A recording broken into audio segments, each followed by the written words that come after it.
but it also doesn't sound to me like you've had an experience where you went through some incredible training that HR put on, or they put on some program that the employees were super happy to benefit from, and it made the employees stay for a long time. Never, not once. Right.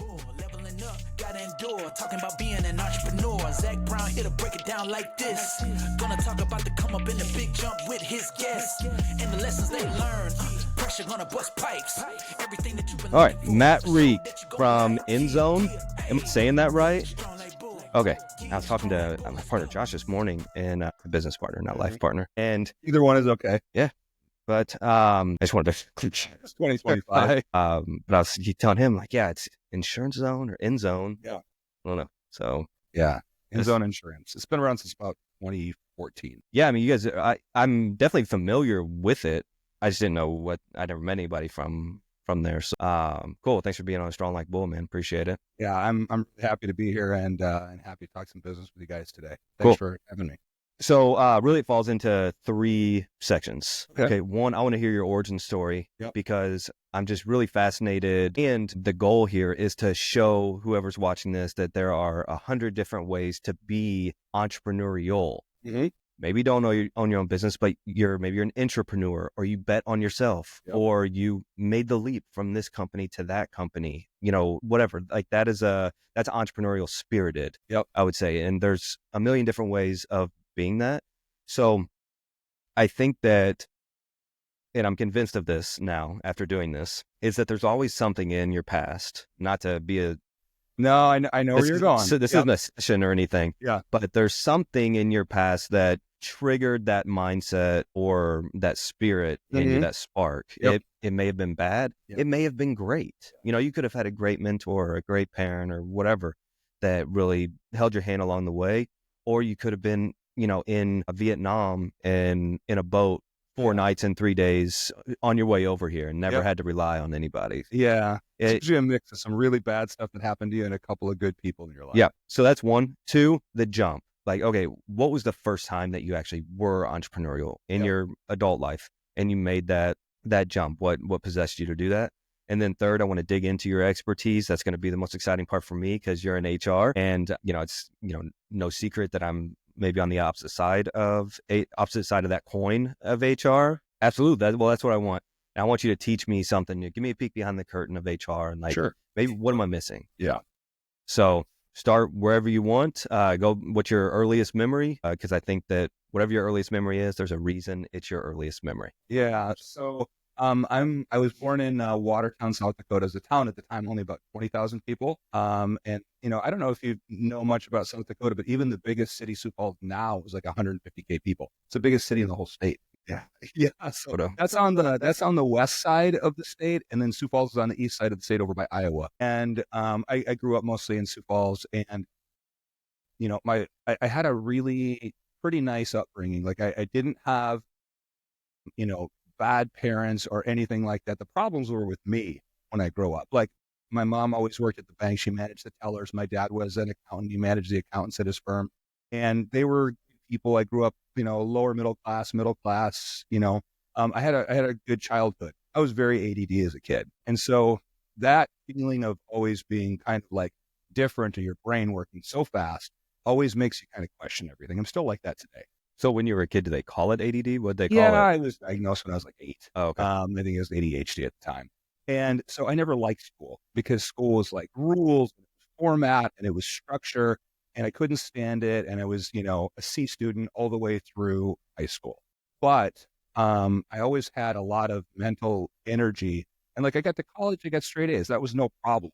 But I just never felt it was normal growing up because I was always kind of questioning everything and thinking about everything. And that kind of being a little bit different has always stayed with me today.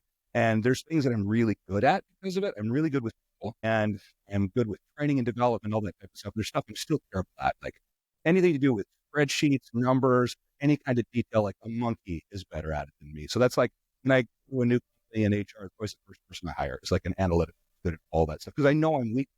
So why spend all my time wasting it on something that I'm going to suck at a whole lot, right? And so that's, I grew up pretty normal for that. I'm pretty grateful. I still have my folks live in Arizona now, and they're great people. I have a good relationship with them. But yeah, I always grew up a little bit different. And I think that, I was a very unconfident kid. I was very thin. I started lifting weights in high school, and that helped me start to feel a lot better about myself. I still do that with my 25-year-old son now, 'cause he's 46. So I still do that to this day, and that's helped a lot with my confidence and just how I feel about myself. That concept of always being able to work on yourself has been really a big part of my life. Yeah, I'm always trying to level up some aspect of my life. Yeah, no, it's good.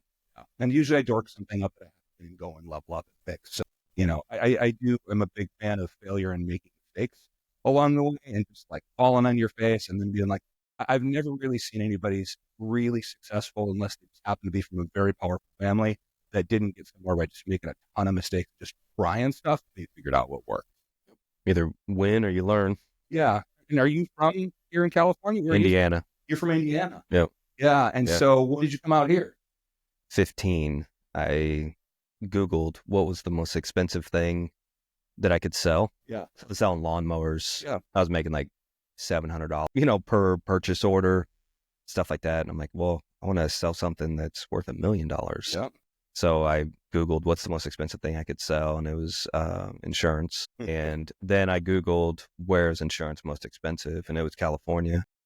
So I sold everything I had, rented a car, packed a backpack. I think I had 3 pairs of underwear and a couple t-shirts and all I packed was shorts because I figured, It's California. I knew about California was like the OC show, Yeah. Yep. And I came out here, didn't have anything lined up, didn't have a place to stay. I was homeless for a while, and I was brushing my teeth in the Laguna Beach Taco Bell. They have an external bathroom out there. Yep.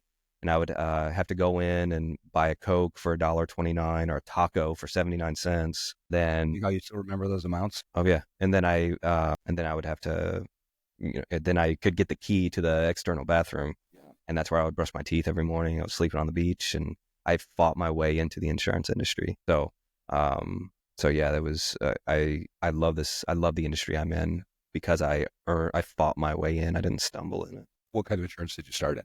Commercial. Yeah. So yeah, like a CL producer type of a thing. Workers' compensation. I got first job I got, they gave me a phone and an empty closet and said I had to make 300 calls a day in a phone book.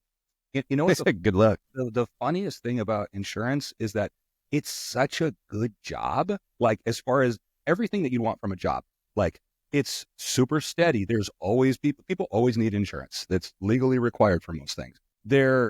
Your job is never going to go away. There's always steady work there. The company's not going to go up and down crazy like a lot of other companies do. And then best thing about it that it's really hard to like make it sexy for young people to want to go into it. It's because you're going to work super hard for 10 years, but every single year you get the renewals on the people that you already wrote. And it just keeps growing and growing. In 10 years, like you're making a really good living, if not shorter, if you're good at it. And you just get to keep doing that your whole life. And you can do that more or less as you grow and get people to work for you and take some of that off of you. So it's a great gig, but it's hard even to take somebody in finance or business in, let's say, college, in community college, and go, here's a job where, if you work really hard, you can make, way upper 6 figures. You can do really good for yourself, but you just have to grind for 10 years. You're going to have to be on the phone every day, and you're just going to work and work and work. And, that is a very unsexy proposition, but then people meander for 20, 30 years amongst all these other jobs, and they're fighting just to get a 3% raise a year. Where in something like insurance, the better you get at sales and doing this and servicing your customers, the more money you can make. So it's a really good job that a lot of people sleep on. Yep. You took the words right out of my mouth. So, and we don't have to compete with a graduating class every year. Yeah. Which is a double-edged sword. Yes. Right. It's tough to recruit as a business owner in the space, but as a producer in the space, the runway is clear. Yeah. It's also opposite market in a lot of ways. Meaning, number one, insurance companies are never going to be able to have enough good licensed producers and account managers because number one, they got to go through the licensing process and the unsexiness of the job, like we just stated. Barrier to entry. But there's also, once you have a book somewhere, every company has a non-solicit. So you can't just take that book and transplant. You're going to go to a new company and start over if you have to do that. So largely insurance producers and account managers stay with the same company their whole career. Yeah, They for the might most part. yeah, they'll switch once if they don't like the manager or the company changes commissions or something like that, but they're going to be there. So there's a real stability that happens there. And it's also like for us, like InZone is such explosive growth because we're acquisition based, right? And so we buy, like last year, we bought 48 small agencies. And you're talking a lot of the time, anywhere from like 1 to 50 people agencies. So a lot of mom and pop, right? And family agencies. And when you bring those people in, it's like you get those producers that come with those books. But to recruit outside, it's always an ongoing thing that you have to be on top of all the time. It's really different than like the hard job market that's out there in 25 for a lot of people. As you guys continue to grow, that recruiting is going to become more vital. So I've been a part of those roll-ups, and there are fire sales if the incentives aren't appropriate. Once the earnouts are up, people look to go. Non-competes are void in California. So like I've always been a big advocate of no golden handcuffs. I think you as an employer, it's your job to make people want to stay, not force them to stay. Yep. And there's several ways, to try to apply golden handcuffs. Equity is one. That's the only one that's enforceable is equity. The other ones are if you have an exclusive program. Okay, I can't take my business because the other guy doesn't have that program, and that's where all my clients are. Or the non-competes, the non-solicitation is a different thing, but the non-competes are really just a deterrent. Yeah, at this point. I actually agree with you on the non-competes. There's no non-competes don't really do a lot of the times. That's why in California particularly they've been thrown out. The exact language is void. Yeah. Non-competes are void in California. Now, non-solicitation makes sense because if you have the Zach Brown insurance company and you source the leads and you're paying for the phone and the internet and everything else to happen, and then he goes and you paid basically for him to be able to get that client, you wouldn't want that producer to be able to steal that client. Now, you can go write insurance anywhere else he wants, but that client should stay with you because it was sourced with you. Well, any sort of client list, yes. But if like that person's contact is in my phone, like that's just a reality. Whether I agree with it or not, tough shit. Like I know this guy. What I have in my phone, what I have in my head, you cannot, as an employer, force me to not utilize. And that's what the state of California, and actually the federal government now, has said that you can't stop somebody from putting food on the table with the information they have in their head or their personal belongings. Yeah. Something that you said is interesting about golden handcuffs, though. I think companies have golden handcuffs in place because they don't know that there's a better way. And there's a lot of better ways to keep people than just to lock them into things. I mean, there's so many things that employers don't do because they're unwilling to make a small investment in time or money in order to create the kind of environment that you want to stay in. Like I'm a big fan of like the Richard Branson model, which is like train and develop people as well as you can and give them everything that they can do to succeed. And if they choose to leave, then they choose to leave if they've grown and developed and you don't have a path for them, right? If they choose to leave, then you had working for you the best version of that person that they could be while they were with you because you invested in them.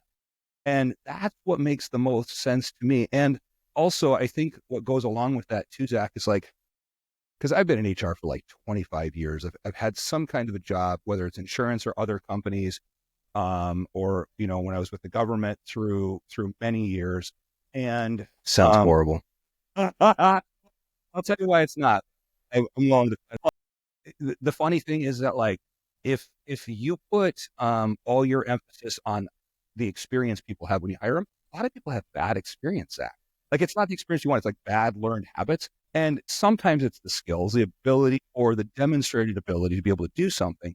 But at the same time, like I now hire almost exclusively for attitude. I hire for attitude and like the feeling of capability when I interview somebody that like, oh, this dude can just dive in there or this lady can just take this on and figure it out. And most of my best hires lately were people that are just like go-getters. They just wanted to get in there and like figure it out. Have you ever read the book Go-Getter? No. So when I was in college, I think I've told this story before, but sorry, I was just out of college. There was a guy that owned like 150 Pizza Huts or something. And he lived in a literal castle in Indiana. So out of place. And you can look it up. You can Google it. It's Pizza Hut Castle, Indiana. and there's a castle and moat, and this guy like bred Arabian horses. Anyways, he's like 100 years old. Not, yeah, he was in his 90s. And I went and knocked on the door of the castle. And I'm like, hey, I'm this young, dumb, and hungry guy, and can I follow you around? Can I shadow you? I just want to be a fly on the wall. Learn. I want to, and I want to be like this. And he sent me to his CFO or COO, and they offered me a job at Pizza Hut. Yeah. And I'm like, nah, I'm good. It's not exactly what I was looking for. Right. But what they did do is they gave me this book, and it's called The Go-Getter. And like, read this. Like, this reminds me of the people. So what he did was pretty unique. And their top performers in Pizza Hut, it's really not a revenue generating thing in Pizza Hut because it's so driven by corporate advertising and stuff. So, but their top performing people, they would fire. Why? Or their top performing person, they would fire. And it was more of a out of principle thing that, look, you are meant for much more than the Pizza Hut organization. Why not allow them to level up within Pizza Hut? Well, because they're a franchisee. So like there's only so far you can go up in a franchisee without leaving, going to corporate anyways. Yeah. So they would fire them and they would give them this book called The Go-Getter. And he said it taught them 2 lessons. One, it taught them how to fail. All you've been doing is succeeding. All you've been doing is getting promoted. Everything in your life is great. Now this is, now you're fired from your job.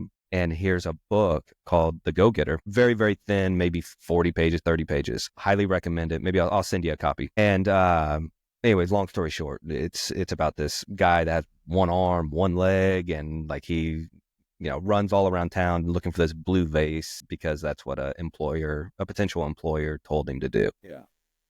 And it's weird the way it's written. I think anybody could see a little bit of themselves in this person. Yep. It's really strange how they do it. Like me and my wife, completely opposites. Like on anything you could think of, we're opposite, and we both see ourselves in this person, in the character in the book. So it's really well written in that respect. Yeah, it's like magical how they wrote the character. And but anyways, I think that a go-getter and the number one characteristic to recruiting. Now I'm interested to get your topic or your thought on this but you actually said it was figure it out.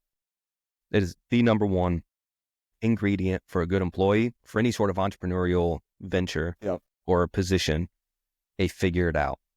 If people don't have a figure it out about them, hire a VA from the Philippines. Yeah, they can follow orders better than anybody locally. I promise. So and they're also probably more motivated and cheaper. Yeah. So, but it's having a figure it out about them. That is the number one ingredient in looking for anybody. Obviously, without being an asshole. Sure.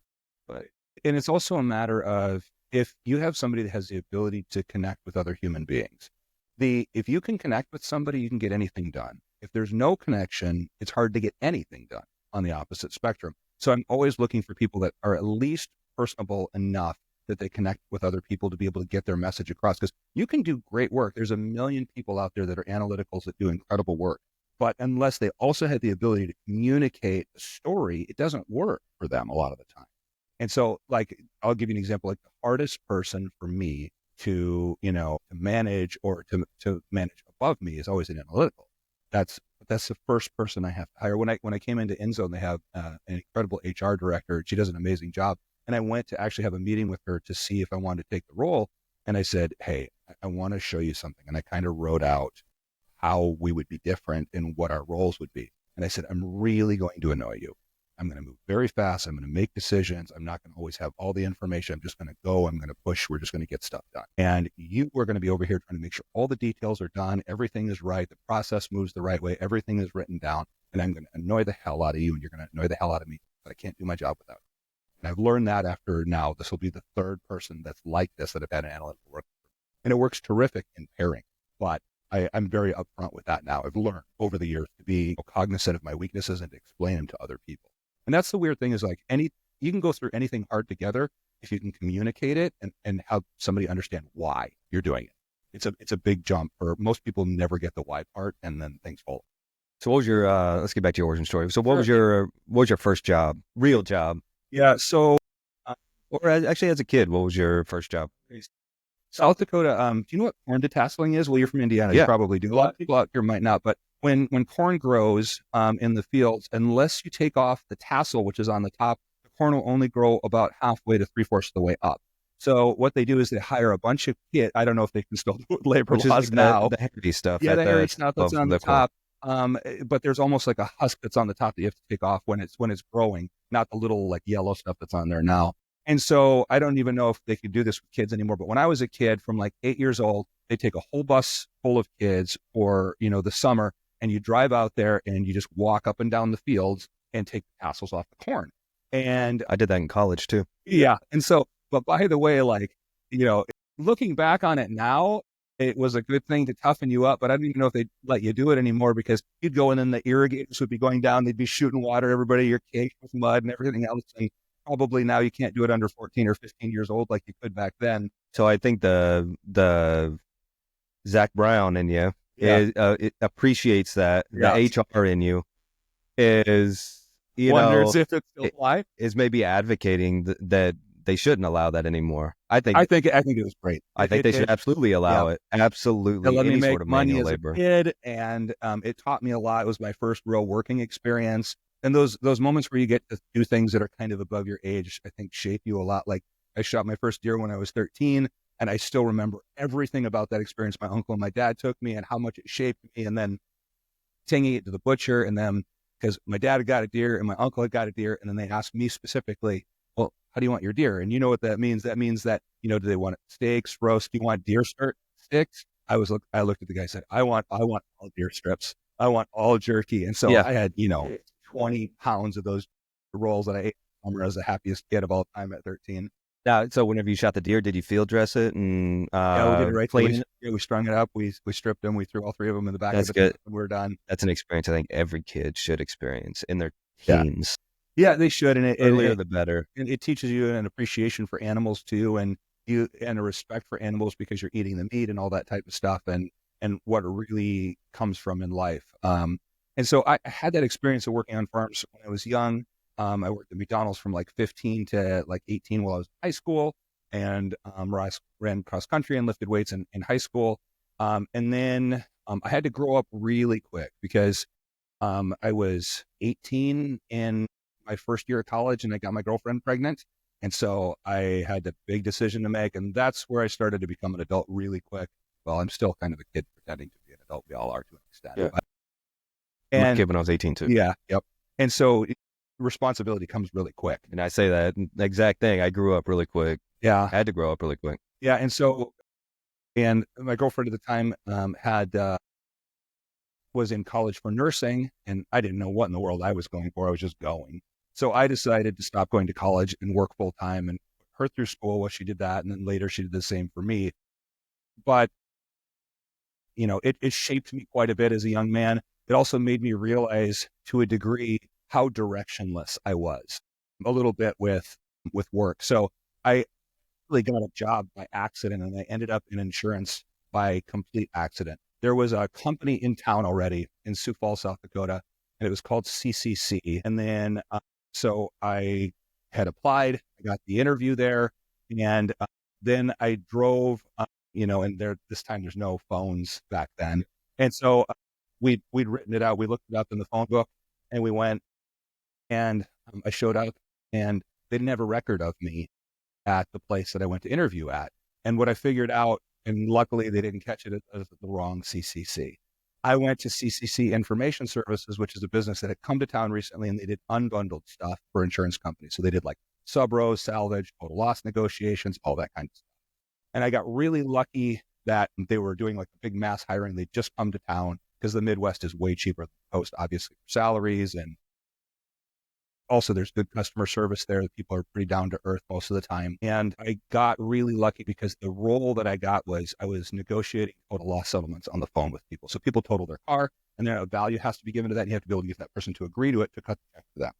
So I learned to talk to people in that job, and I learned to negotiate, and eventually became a manager at that. And I did that for 3 years. And then my girlfriend at the time, then my wife had finished college, and she was going to work now, and I was going to go to school. And so I went to school, and this is a stupid mistake that I made back then that a lot of people are still making today. And we can talk about college in a minute. Where'd you go? So I started at the University of Sioux Falls and I finished at Chapman out here in California because she went into the service for 3 years to pay off college. What branch? Into the Air Force. So I was up at Edwards Air Force Base and we can get that too. So I went for psychology because I didn't know what I was going to do. And luckily that fit my personality enough because it was about people. Largely, unless you're going to go get a doctorate or an MFT or something, it's a useless degree because you can't make any money with it, right? Okay, yeah, you get the experience of having 4 more years of education, but unless you're going to continue to a master's or better a doctorate program, you're not going to make any money. And I'll get back to college in a moment. And then I ended up doing my MBA right after that. And so my MBA was between a typical MBA and an HR MBA.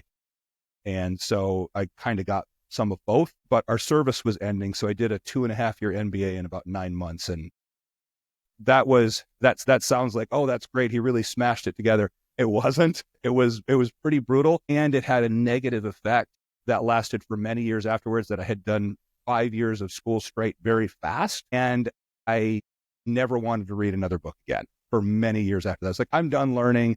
I arrogantly and stupidly thought, well, I've learned everything I need to now. And it wasn't until later when I got into an environment where people were a lot smarter than me again, where I realized, like, I don't know anything and I better keep learning and doing anything I can to get better. So I have a question about college. I'm 15 for 15 on this. Okay. I've gotten the same answer every single time. Sure. I have a feeling this is going to be different. But do you use today anything that you've learned from college, the curriculum? But I want to talk about college in a different context to give your listeners a thought process, especially if they have kids that are, and I say kids because of my age, but if they have kids that are in high school still or middle school and they're trying to make a decision about their future, I want to talk about the value of college in America today versus what it used to be. And that is that I've got a bunch of videos that I've made on this, and sometimes people get very upset in their responses, and I try to explain, but sometimes it's lost. Sometimes people get it. So I'll talk about it. So college is great, if not for the subject that you're going to learn, but the job you're going to get afterwards specifically. Meaning, if you're going to school for nursing to get a nursing degree, college makes sense. If you're going to engineering school to be an engineer, it makes sense. If you're going for a teaching degree to be a teacher, it makes sense. The direct line to the job is what makes sense. Going to college for business, marketing, psychology, underwater basket weaving, whatever, history, unless you're going to be a history teacher, all of that is a giant waste of time and money, in my opinion. The reason is, typically now, people get out of regular college, even state school, with $60,000 to $100,000 debt. They're going to come out, and I interview these people every week because I'm in HR, and they will have this massive amount of debt, now no work experience on top of that, and they're going to be making $40,000 or $50,000. That person has indebted themselves and their life for 10 to 15 years to come, if not more, if they can ever get out of that college debt. Now, if we're going to go on top of that and go, okay, so what is the alternative? Let's say, and by the way, no education is ever wasted. You can never be smart enough. You can never level up enough. You can never stop improving yourself enough. That's not what I'm saying. What I'm saying is, look at the risk reward ratio for what you're going to get. So let's balance it with something that's really coming up right now that I think needs to be much bigger in America, is just trade school. So I came from a company before InZone that also did payroll as part of its services. So seeing the salaries of people in the trades right now is insane. And where that's going to go the next 5 to 10 years, people don't even understand on the large scale. So plumbers, electricians, welders, and particularly HVAC techs, many are making $100,000 to $200,000 for a year to a year and a half of trade school. In addition to that, so a year to year and a half, often between $15,000 and $20,000 of investment to be able to go through trade school, if it's even that much. Most of the time in those programs, you're also working. And some of those programs, you're under a union wage and union benefits while you're still in school. So you're making money while you're going to school with vast income potential with much less debt. Now, every year we're losing 300,000 to 400,000 of those people. It's scaling down the people that we have certified to do those jobs in the United States economy. So in the next 5 to 10 years, your plumbing is going to be a much higher bill. The guys that come and install your washing machine, fix your leaks, everything else, much higher. And electricians and people doing wiring on houses, all that, they're going to be able to keep charging more and more and more because there's not enough people to do it. It's a supply and demand thing. So if you balance that for your kid because you love your kid. Now, if your kid wants to go and be a teacher, great, or an engineer, great, or a doctor or a lawyer, great. But have them go to school specifically for that. If they go for a general degree, they're going to come out and you're going to be putting them in a lot of debt for not a lot of potential income. And then you go, okay, well, that makes sense. And most people can go to trade school and the barrier is just being able to pay for the program. And a lot of times there's grants and other things that you can do for those programs. Okay, so the other side of this is let's be a little bit realistic with the question that you just asked. You asked, do I use any of the actual curriculum that I learned at work? No, it was great for me to learn about business from theory and all this other stuff, but ask yourself the real question, because we've all worked for people over the years that you're like, how in the world did that guy get this job? Like, he doesn't have any idea what he's doing, right? So then you're going to school for business or marketing, for example, for somebody that's never owned a business or really ever done marketing in their lives. All they did is go to school to learn a theory that they're going to reteach you. That practical application is not there in the real world. So when I have people come in and interview with me, and we're talking about the value of HR and we'll wrap around to it. So I would much rather hire somebody with 4 years of business or marketing experience than 4 years of a degree about business and marketing, because that person already knows how to sell. That person already knows how to market, how to talk to people. That person's already had the sand kicked in their face and is a little bit tougher. I will hire the person with 4 years of experience over the person with a 4-year degree because they've already done the job. Have you ever seen Tulsa King? Sly Stallone. Yes. Yes. So there's a quote in there. Then he's talking about college, and he's like, I don't care what you majored in. I don't care this. But what it does show is that you showed up 4 years in a row on time, met some sort of standard. And that tells me as an entrepreneur or a business owner that you will show up on time for years in a row. Right. And that's not a new concept to you. Right. So there's value. I think that there are a lot of situations where college can be a net positive. Mm-hmm. So I don't use anything from college. Sure. No, I don't remember a single thing that I learned in school. I think I did a 50-page report or investigation into JetBlue, and don't remember a thing about it. And that was everything I did, not what, the teacher was pushing or anything. So anyways, the substance, I don't remember any of it. But what I do remember is all my greatest friends are from college. I had some really tough times in college that hardened me as a man. I learned about people who I could count on, who I couldn't count on. I was on a baseball scholarship, so that wasn't an issue, but being on your own, away from mom and dad, and not like today. I mean, today the government does everything they can to incentivize you to stay with, in the womb until you're 26 years old. And so I was 17 and I was out, done, on your own, work construction at nights, go to school, play baseball, like that pays for the school, have a kid at 18 on top of all. So I wouldn't have changed a thing about it, because I'd probably put a bullet in my head if I was 26 and still in that mindset of dependability on mom and dad. Generally speaking, I know there's always, exceptions. I think college can be a net positive if you're not going $100,000 into debt. Right. And there are millions of grants and ways to get college paid for. So if you're willing to do the work, yes, and you're not going to leave $70,000, $80,000, $90,000 in debt, go to college. It's a great experience. The best time of my life, honestly. And I think everybody could probably say that. It was the hardest part of my life, but it was the best part of my life. I wouldn't have changed a thing. And, but you're right in the sense of, if you're going into business and you don't have any sort of grant or scholarship to get into college, do not go into $100,000 of debt to become a salesperson. But don't do it. What you just said, the problem with that is that realization of spending a tremendous amount of time on grants, getting yourself prepared, being very aware of the debt. That's not taught most of the time to a person who is not even old enough to drink yet, that they can sign paperwork that they're going to go 100K into debt. And That's what this podcast is for. it is. And it's like, it's a lot of people's folks are doing them a disservice by not thinking about what's going to happen and just think, well, they'll figure it out.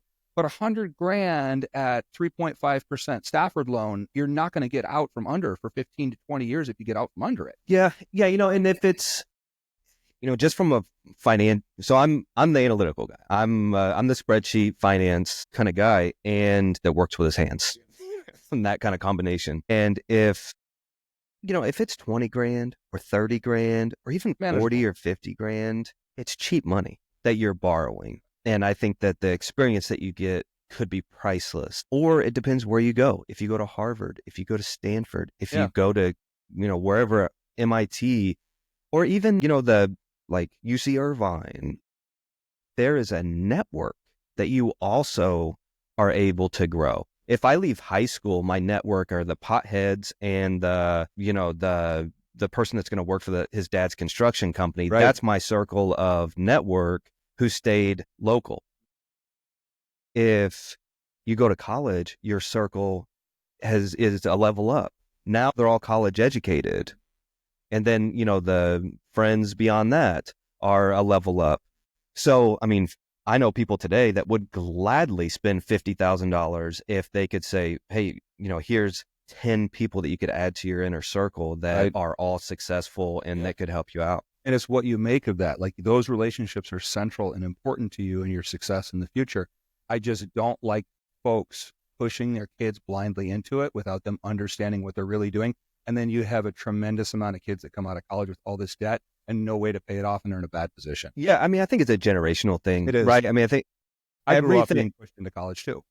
Everything my mom and dad did, they worked their ass off their entire life just to make sure I went to college, right? That's what was pushed to them. Yeah, absolutely. That was the goal of your kids. And so what I tell my son, he's 17, and I'm like, look, if you want to work for the family business, you don't need college. You can absolutely go. I'm not paying for it. So figure it out. If you want to start your own business, you don't need to go to college. If you want to work in corporate America for somebody else, go to college. Mm-hmm. Yeah, it's a good path. Well, I mean, most HR folks, correct me if I'm wrong, but don't even consider that this guy doesn't even have a bachelor's degree. Oh, that's a requirement for the job. It's a requirement for a job. That maybe HR isn't setting those requirements. They're just executing the job description, I guess. I'll tell you that if you have a person that's fairly new to HR, they'll look at the requirements very heavily, Zach. Which most people are new in HR. Sure. Almost everybody I deal with is. By the way, most people that end up in HR fall into HR not on purpose. Because nobody goes to school and they're like, yeah, I really want to do HR. That just doesn't happen in general. Most people get into a company and there's some kind of administrative role and a role opens in HR. So they're like, I'll talk to people, and it goes, and then they kind of progress throughout their career. Or it's filtered through the lower HR level to eventually get to somebody like you. Sure. So. But really, a lot of companies are moving away from the degree requirements. And there's a lot of other paths too that aren't just degree requirements. Like I said, there's always experience, but there's things right now like the Google certifications are huge. That's so underutilized. It's $50 a month to do things like digital marketing, coding. Like, there's so many Google certifications that you can get for going to school unlimited for only $50 a month. And a lot of those jobs are actually asking for the Google certification now. In that, come out and make 80 to 120 grand for something that took you 5 months for $50 a month is vastly superior to college for those type of tech jobs. Now, I know the tech sector has shrunk temporarily, and a lot of it has moved from California to Austin and all that stuff. But there's still enough tech work out there. And for people that like to work remote or are more introverted or anything like that, it's a great path to go. And there's another thing, but it's just not talked about enough. Like, there's other paths for people to take too. And I think what happens a lot of times is it's a one or the other in people's and parents' minds, meaning that you either go to college or you just go work at a retail store. But there's a lot of other paths in between, whether it's trade school or Google certs or the new Peterson University has out that's very inexpensive. There's a lot of different ways now that people can progress their lives or through other certifications, that it's not just an either or between go to work or go to college. Yeah, a lot of people need to go to work afterwards if they're not going to go to college, but continue to improve yourself at the same time too, because otherwise you limit your earning potential so much by not leveling up in whatever way is interesting to you that you can do. Yeah. Yeah, no, I agree. College is interesting. I mean, I have my criticisms of it, I guess, and most of it is just the way it tends to lean, you know. Sure. And you send your kids away and they might come back with a different, a whole different thought process than you meant to send them there with. And that can be good or bad depending on the family. But yeah, it's indoctrination to a degree as well. Yeah, it is. But I do think it can be a net positive if you're able to walk away without a significant amount of debt. It is a good experience ever. I agree with you. If it's well managed and there's a clear understanding from the kid of what will happen afterwards, it's a great experience. Okay, so what was the first like major job that you had? So after I got done with the job at CCC, I went to Farmers. I was there for 5 years, and I was what was called a reserve district manager. So that person like helps agents that want to start their own farmers agency. So you teach them how to like, do their first P&L, how to market, how to set up a business, all that stuff, how to be successful. That was a really good gig. That you could learn more in that 6 months than you could 4 years in business. Absolutely. And the guy that owned that, Chris Dragomanovic, also, he owned a bunch of these drive around coffee houses that are called liquid beans. So you just literally just drive around and you get your muffin and your coffee and you drive off. So he had that business too. So that was very helpful just to learn about small business from him. And then after that, I got an opportunity, and this has happened to me several times in my life, Zach, where I got a job that I absolutely didn't deserve. So when I was going to leave Farmers, they had a program then where you could go and have your own business with them, your own territory. But I didn't have the money down to do it at the time. So I didn't end up doing it. And so I applied everywhere. And, I'm sure everybody's had the experience where you apply for so many places, you kind of just lose track. And somebody calls and you're like, oh, were you interested in this job? And you're like, yeah, you're applying for it. So I applied everywhere up in the Palmdale, Lancaster, California area. And there was a job out of Edwards Air Force Base. And Edwards is interesting. If you don't know the reference, have you been up there before? No. Okay.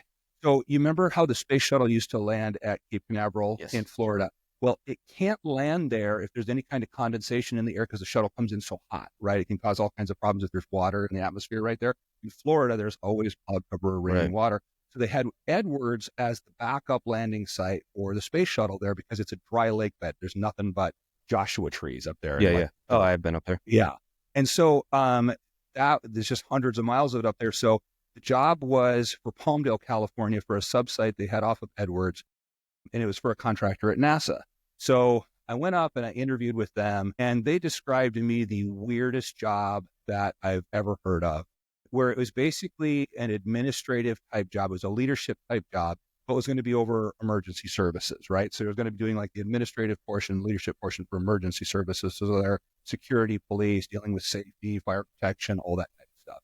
And so I did the interview, I'd submitted my resume, and then they had me sit down and do a test online. And the test, on their computer, luckily didn't have any math in it or would have bombed it. It was more like reasoning, right? So I did the test, and then, but you also, because you're over protective services folks, you're also to carry a weapon when you're there. So I ended up getting that job, and I'll explain how, but I ended up carrying a weapon for 10 years, and we taught defensive tactics to the officers and all that kind of stuff. But 95% of my job was still administrative and, doing schedules and discipline. And NASA has a lot of programs up there that are half and half. So the main program at my site in Palmdale, California, you can look it up online, is called SOFIA. And SOFIA is the Stratospheric Observatory for Infrared Astronomy. And it's a 747 that has been shortened, and the fuselage opens in flight to reveal a telescope. And then that telescope, when they're flying around, is like a flying Hubble. And it takes videos and photos for like black hole formations, star formations, all that type of stuff, and then brings it back to Earth. And so aliens. I'm sorry? Aliens. At this point, yeah, probably. And so I was not high enough up in the level to be able to know that. But so, yeah, I interviewed for that. And then I went back and I called my family in the car and I was like, there's no way I got that job. Like, I don't even know how I would end up working there. And so then they called me back for the next week. They said, well, yeah, we're going to have you come back for the second interview. And they just slid the offer letter across. And I said, I'm happy to accept I need a job, but can you tell me how this process works? Because it was different for me. And they're like, yeah, it's a scoring system. So we take your interview and your resume and then the test that you did, and whoever gets the highest score gets the job. And I was like, oh, well, okay, that's their format. That's what makes sense. So I did the gig and it was really cool, but it was a very enlightening experience coming off of Farmers to go work at NASA because the culture was so different. That's where I started to learn that workplaces had really different culture. And where Farmers was an environment where you worked a lot of hours and you just dug in and you did, it's just persistence was the thing that won the day. I got to NASA and it's very funny because the people that work at NASA, you're always going to be the stupidest person in the room if you're not one of those people, because everybody's a scientist or, right. Literal rocket scientists. Yeah, literal rocket science engineers. All these people are brilliant. And so you get used to always kind of being the dumbest person in the room. But the people were so different. Everybody looked the same. Everybody was like 5'7", wore jeans, New Balance, like a polo. They came in with their Igloo and they worked 7 to 3 o'clock. And at like 3:30, people were going around like turning off lights. And I was like, oh, this is different. Oh, you work for the government. Well, yeah, but also think about this. Those people, there's not any turnover or any problems in that type of environment because they're impossible to fire. Yeah, not only that, but if you're a scientist, is there a cooler job than working at NASA? There's not, right? SpaceX. Yeah, well, now. Blue Origin. For sure.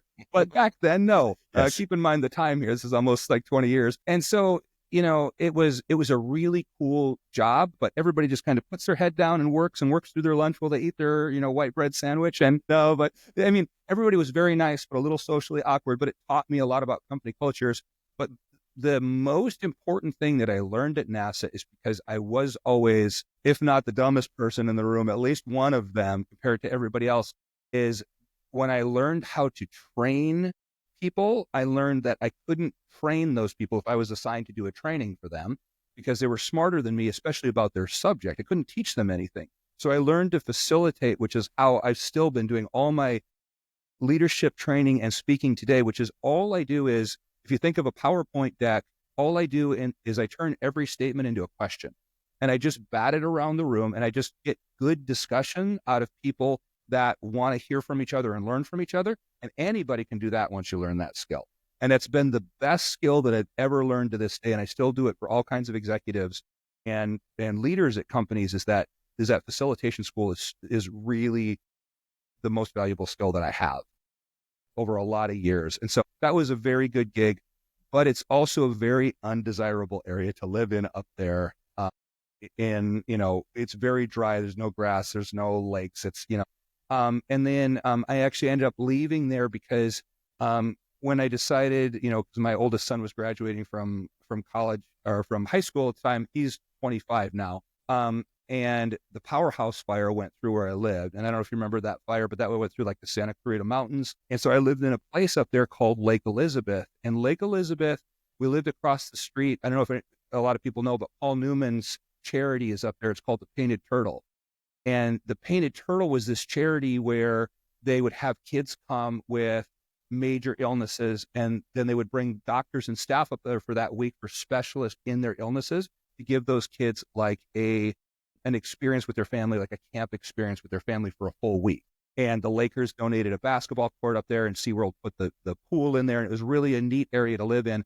But that powerhouse fire that went through there burned everything out.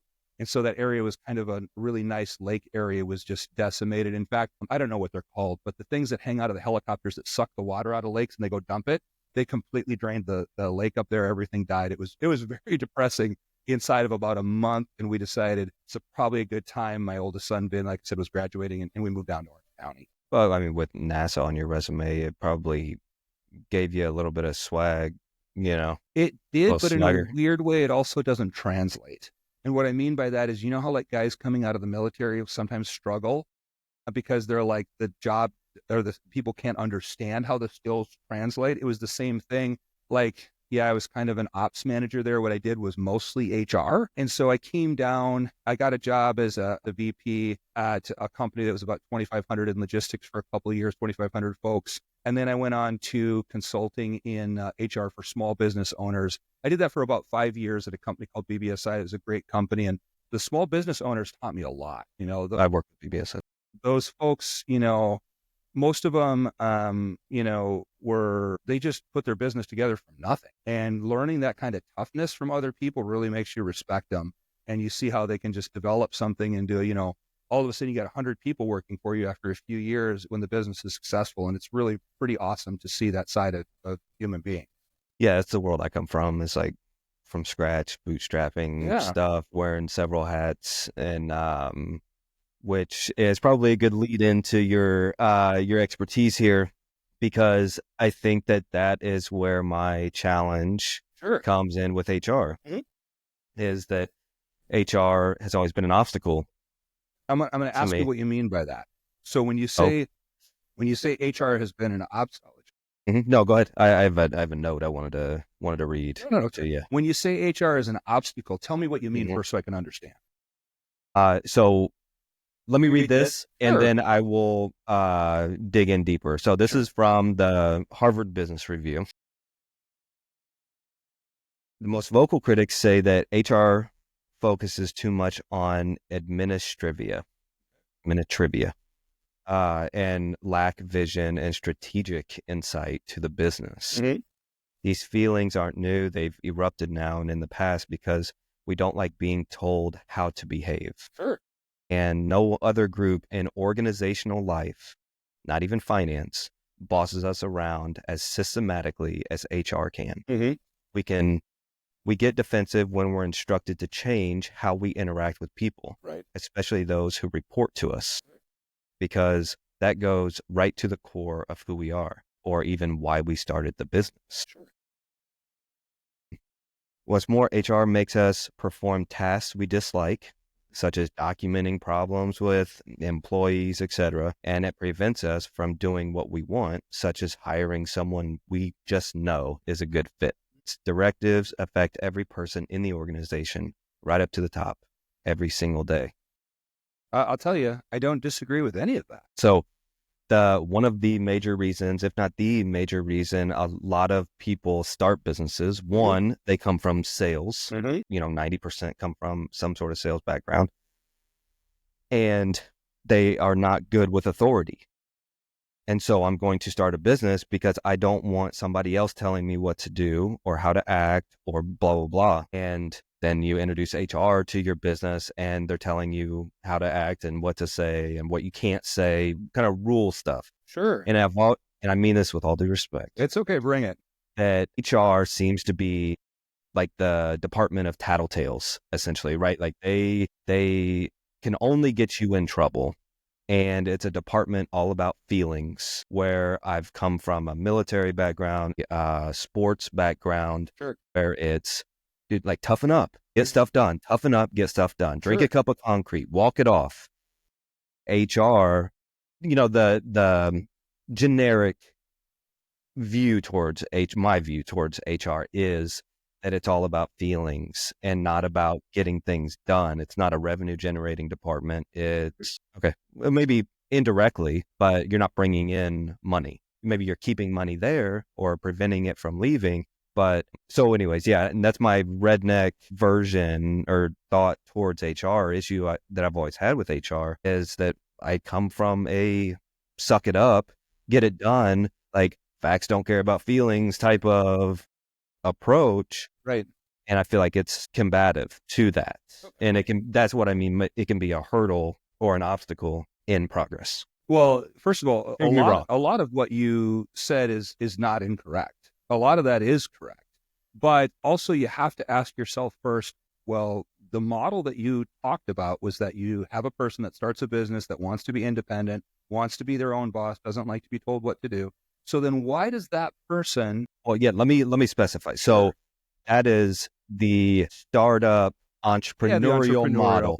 This is a publicly traded company with thousands of employees or a government agency. I understand where HR plays a role, but for somebody that's trying to grow a small business, I think HR can be trying. It can be a slowdown to the objective that you're trying to do, but which could be detrimental to the business. Sure, but okay. So let's rewind a second and go through this one by one. First, we said, so why does that person that's this entrepreneurial person that wants to have their own company, make their own money, why do all those people eventually need HR? Let's turn that around. Because they don't want to deal with the people.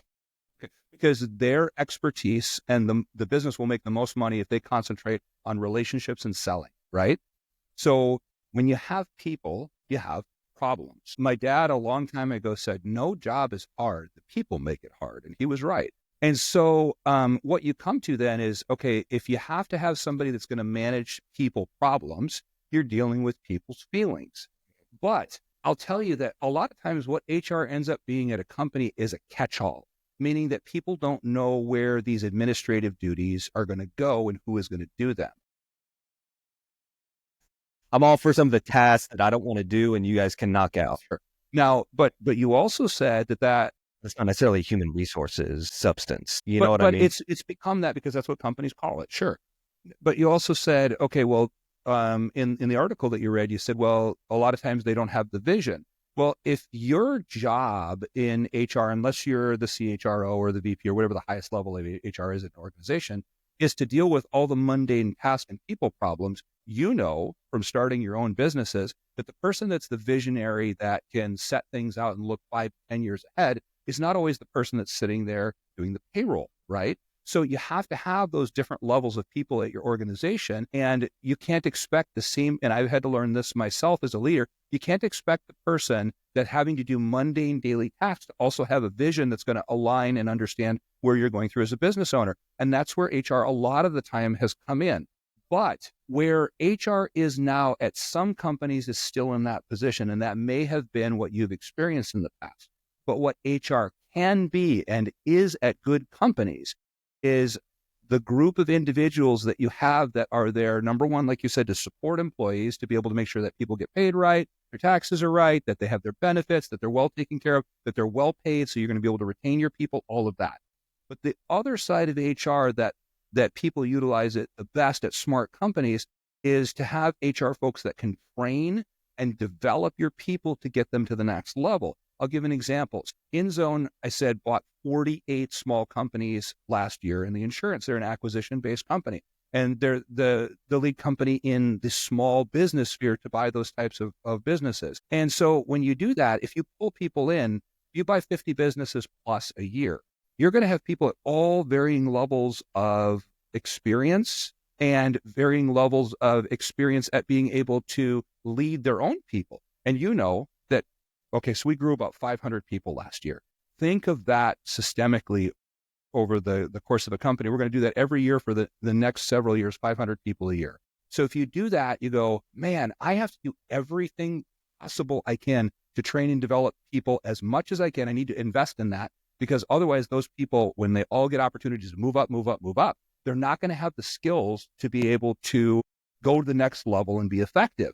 So like all the leadership training that we do, all of those other things are also a part of HR. And you're right when you say that in a lot of places, HR can slow businesses down. But that's why you have to hire a leader in HR that understands that the purpose of them, yes, it's to protect the company from liability. It's to make sure that the employees have a great experience, that they're well paid, and that you have a great work environment for them. But also you have to see where you can make things easier for the business to be able to succeed. That's where I talked about the training and development, and also talked about some of the other things that you mentioned, like recruiting. And companies, I'll tell you, have done such a terrible job systemically in America for the most part on retaining their good people. And like you said, you know, you've had a recruiting company, that type of stuff. And most of the time, recruiting is not as needed if there is actual retention of the good folks. And it's so much easier to retain good folks than companies realize, but 90 to 95% of companies have no idea how to retain their people, and they have no idea how much it costs, Zach. If you sit down with a board of a business or the C-suite for a business, and you tell them, how much do you think it costs you to turn over an employee? So if Zach Brown is your director of marketing, and he goes out, what do you think that costs you as an employer? Do you have a guess of how much of their salary do you think that costs? To retain or replace? Yeah, to have to, if you leave and go to another company, then what does it cost that company to be able to replace you? Depends which route you go, but I would say 40% of their salary. Okay. So if you go to like BLS.gov and you listen to the government, they'll tell you it's 16 to 18 months of their salary, which seems really high to me. But I'll agree that it's a year, and let me tell you why. How long have you seen somebody sit at a job and do the bare minimum and just barely get by enough not to get fired at companies that you've worked at? 99% of the time. Okay, so you're talking not just months, but years for a lot of people, right? So that's a big cost to the companies. They're not doing a great job. Your customers are not being well taken care of, all of that, right? But yeah, nobody's paying attention. And you're right. The resources that you use that person's not paying any attention to, You get no return the first 6 months. that's all wasted money, right? Okay. So now if instead you go, okay, so if that person out processes because somehow they get a better job or you have to get rid of them, right? So then you hope it's a clean break. You don't get a fake, wrongful termination suit. You don't get, that you violated anything with discrimination. Everything else is a clean break. Now you've got to have somebody write the ad. You have to post the ad, which you have to pay for. Then you have to have somebody go through, and I'll give you an idea of the resume count. So right now we get between 60 and 110 applications per role per week. And think of how many open roles big companies have. It's a huge burden to go through all those resumes and try to find the right people. So then once you get the people, then you've got to set them up for multiple interviews. You got to do their background checks, everything else. And then for the first 3 to 6 months, they have no idea what they're doing unless they're like an A player, which is maybe the top 20% of your company. Then you don't even know if they're going to be good, because we've all had people that interviewed great and then they got to the job and you're like, who the hell is this guy? And it takes 2 or 3 swings to find the right person for the position. And sometimes you just need a body. So you're like, this seems like the best candidate we got. And you throw them in there and they're like, she just did incredible, right? Like that happens both ways. So you can't always vet that. So to say it's a year a cost to turn over an employee is not that far fetched when you look at it that way. And then if you go, okay, to a company, how many people did you turn over last year? What did we do? 28 people. Okay, so take a full year's salary for 28 people. And then you go, my God, you're talking about hundreds of thousands, if not millions of dollars, depending on the scale of the company. It's a huge cost. So now companies don't do anything to mitigate that. Very hard to mitigate it. So this podcast, I found this on social media, right? You're there, you post on LinkedIn, you post probably cross platforms, all of that. It's all free, right? That promotion is free. You don't have to pay for that. I make videos and I make 7 videos a week. Every Saturday morning. It takes me about a half hour to shoot them and a half hour to edit them. Then I post 1 a day all week on 7 platforms. And it doesn't cost me anything, but the reach helps for everything that I'm trying to do. It helps with recruiting for my company. It helps with employee retention. We'll talk about all of that, but it's across the board. It's not difficult to do for anybody that's in business. So let me give you a free way that every single company could retain all of their employees that I would say 99% of businesses don't do. Every single employee in an organization, you can still do employee of the month. You can call it employee spotlight if that sounds too juvenile for your company, right? You say employee spotlight is Zach Brown this month, and these are his attributes. You're talking 2 paragraphs and a picture that you took on the first day of Zach, or one that he provides. And you put that out in a company email.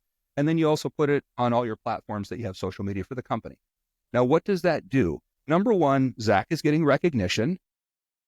And it's going everywhere, and it's showing every single platform you put that on, especially LinkedIn, everybody that's looking at your company for recruitment. Or remember, psychologically, we're also marketing to our own employees about what a good company it is and why they want to stay there and why it's a great place to work, right?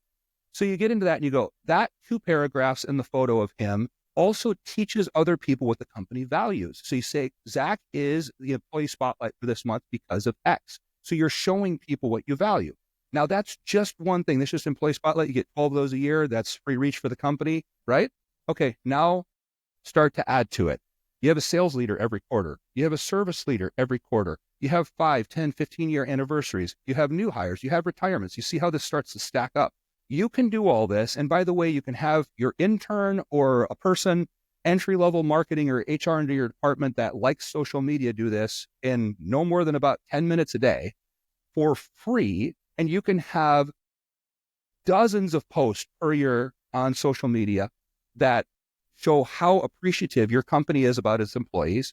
And the employees feel valued, and no companies do this. It's a completely free metric, but no company, go to a company's LinkedIn and see like a few posts a year dry. Well, that company spends $25 million on marketing that year, and their LinkedIn and their Facebook and everything else is dry.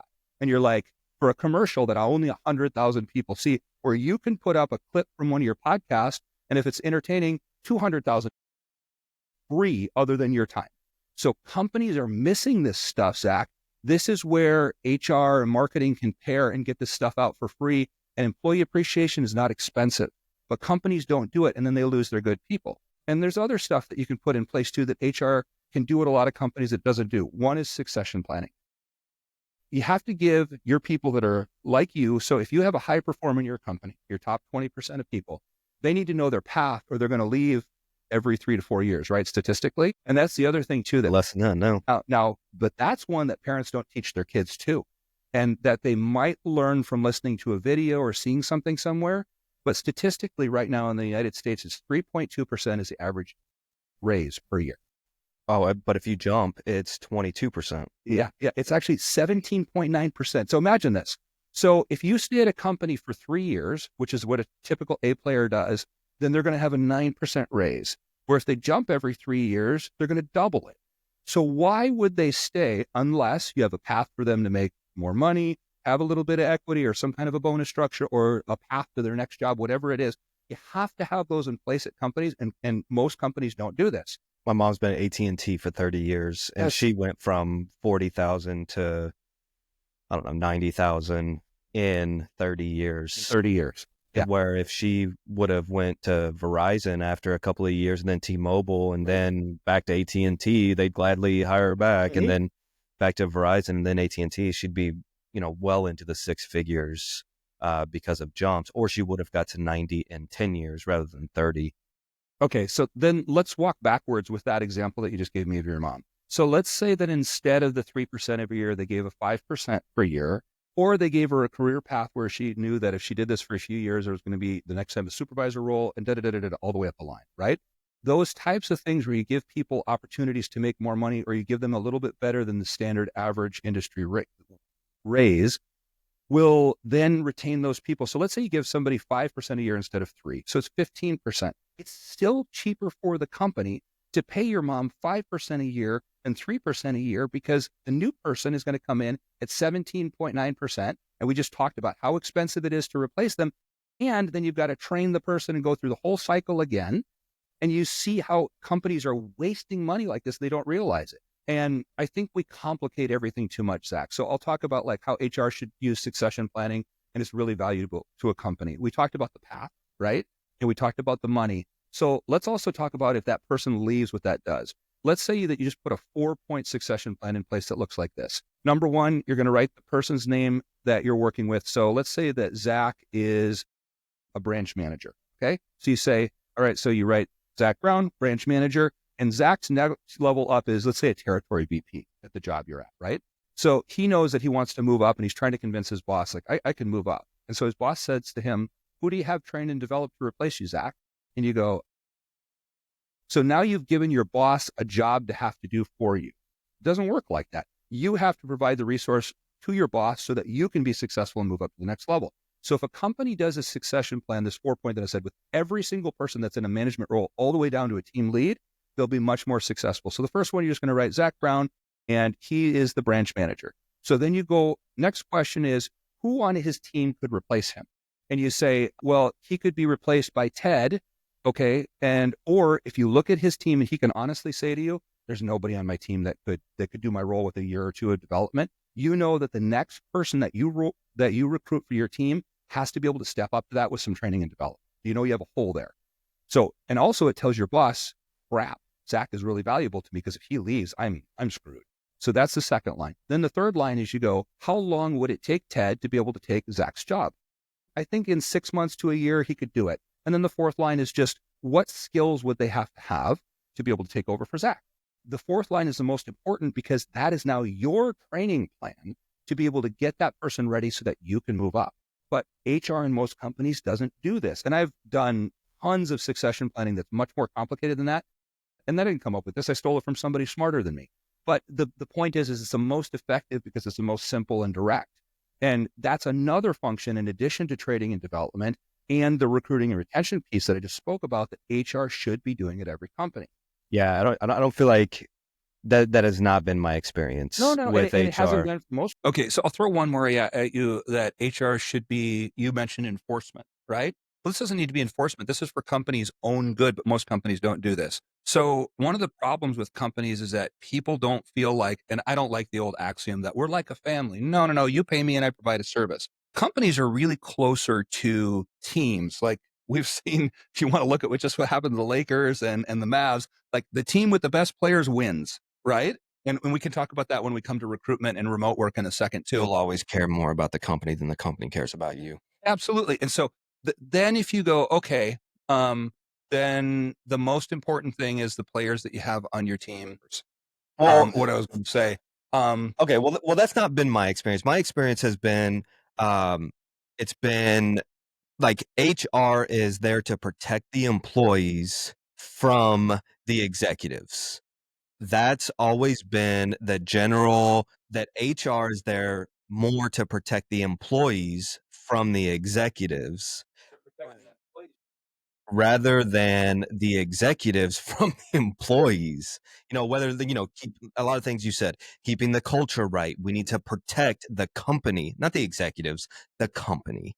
It's like, yeah, I feel like every HR department I've ever, any company I've worked for has always been to protect the employees from the company, to make sure that the company is doing everything right and that they're treating the employees correctly, and that, which is obviously good, but also the market should correct itself. If the company is not treating you correctly, go to a different company. If, it's a weird environment or not a happy environment, go to a company that has a better one. Like, I feel like the market should correct that, the experience should correct that, and not um a administrator. Yeah, okay. A department of feelings should protect the employee from the company. That's always been my experience, and I haven't ran into any bad issues or anything. With to where the employees were not, servicing the company, or the company was not doing something correctly for the employee. It just seemed like that was always there. Like, hey, we're the safe haven. You can come tell us anything, and we're not going to share it with the company because we're your advocates. That's what it always seems like. And as an entrepreneur, I feel like, no, like all of this is funded out of my shit. No, like there isn't that. You're here to protect us. You're here to protect the company. Now, make sure that we have a good culture. You separate that in your mind when you say the executives and the Not employees. executives, the company. To You me, always see me as the to me, company. the company is the people that work there, though. No. No? That's incorrect. Why is that? The company is the people that that are not replaceable. The people that put everything on the line to start the company. And again, this is a small business, not publicly traded, not NASA, not publicly traded, not PE backed companies. This is the group of people or person that has risked, that takes on all the risk, the one All that the gets risk is with the entrepreneur. paid last, Right. the one that Well, sometimes can't pay could lose themselves. their home if Yep. this doesn't work out. Yep. That's who needs to be protected. That's the company. And everybody else, with all due respect to everybody else, is replaceable. Okay, but Now, at a cost, of course, that you Yep. want to avoid. And that's a different aspect of HR. I wouldn't even necessarily consider that HR. Culture is not HR. Culture is your company. Everybody's responsible for culture, everyone is including responsible for everybody culture. to the top. And Yeah. I don't think HR maybe they don't get enough credit for it, but like, that's not how I see HR. HR seems to be an advocate for the employees, which puts them in a position against the people that are risking everything. Like, the favor should rely on that. You should be protecting, that group, I guess, or the company versus the employees. It just seems very, it just reminds me of politics right now.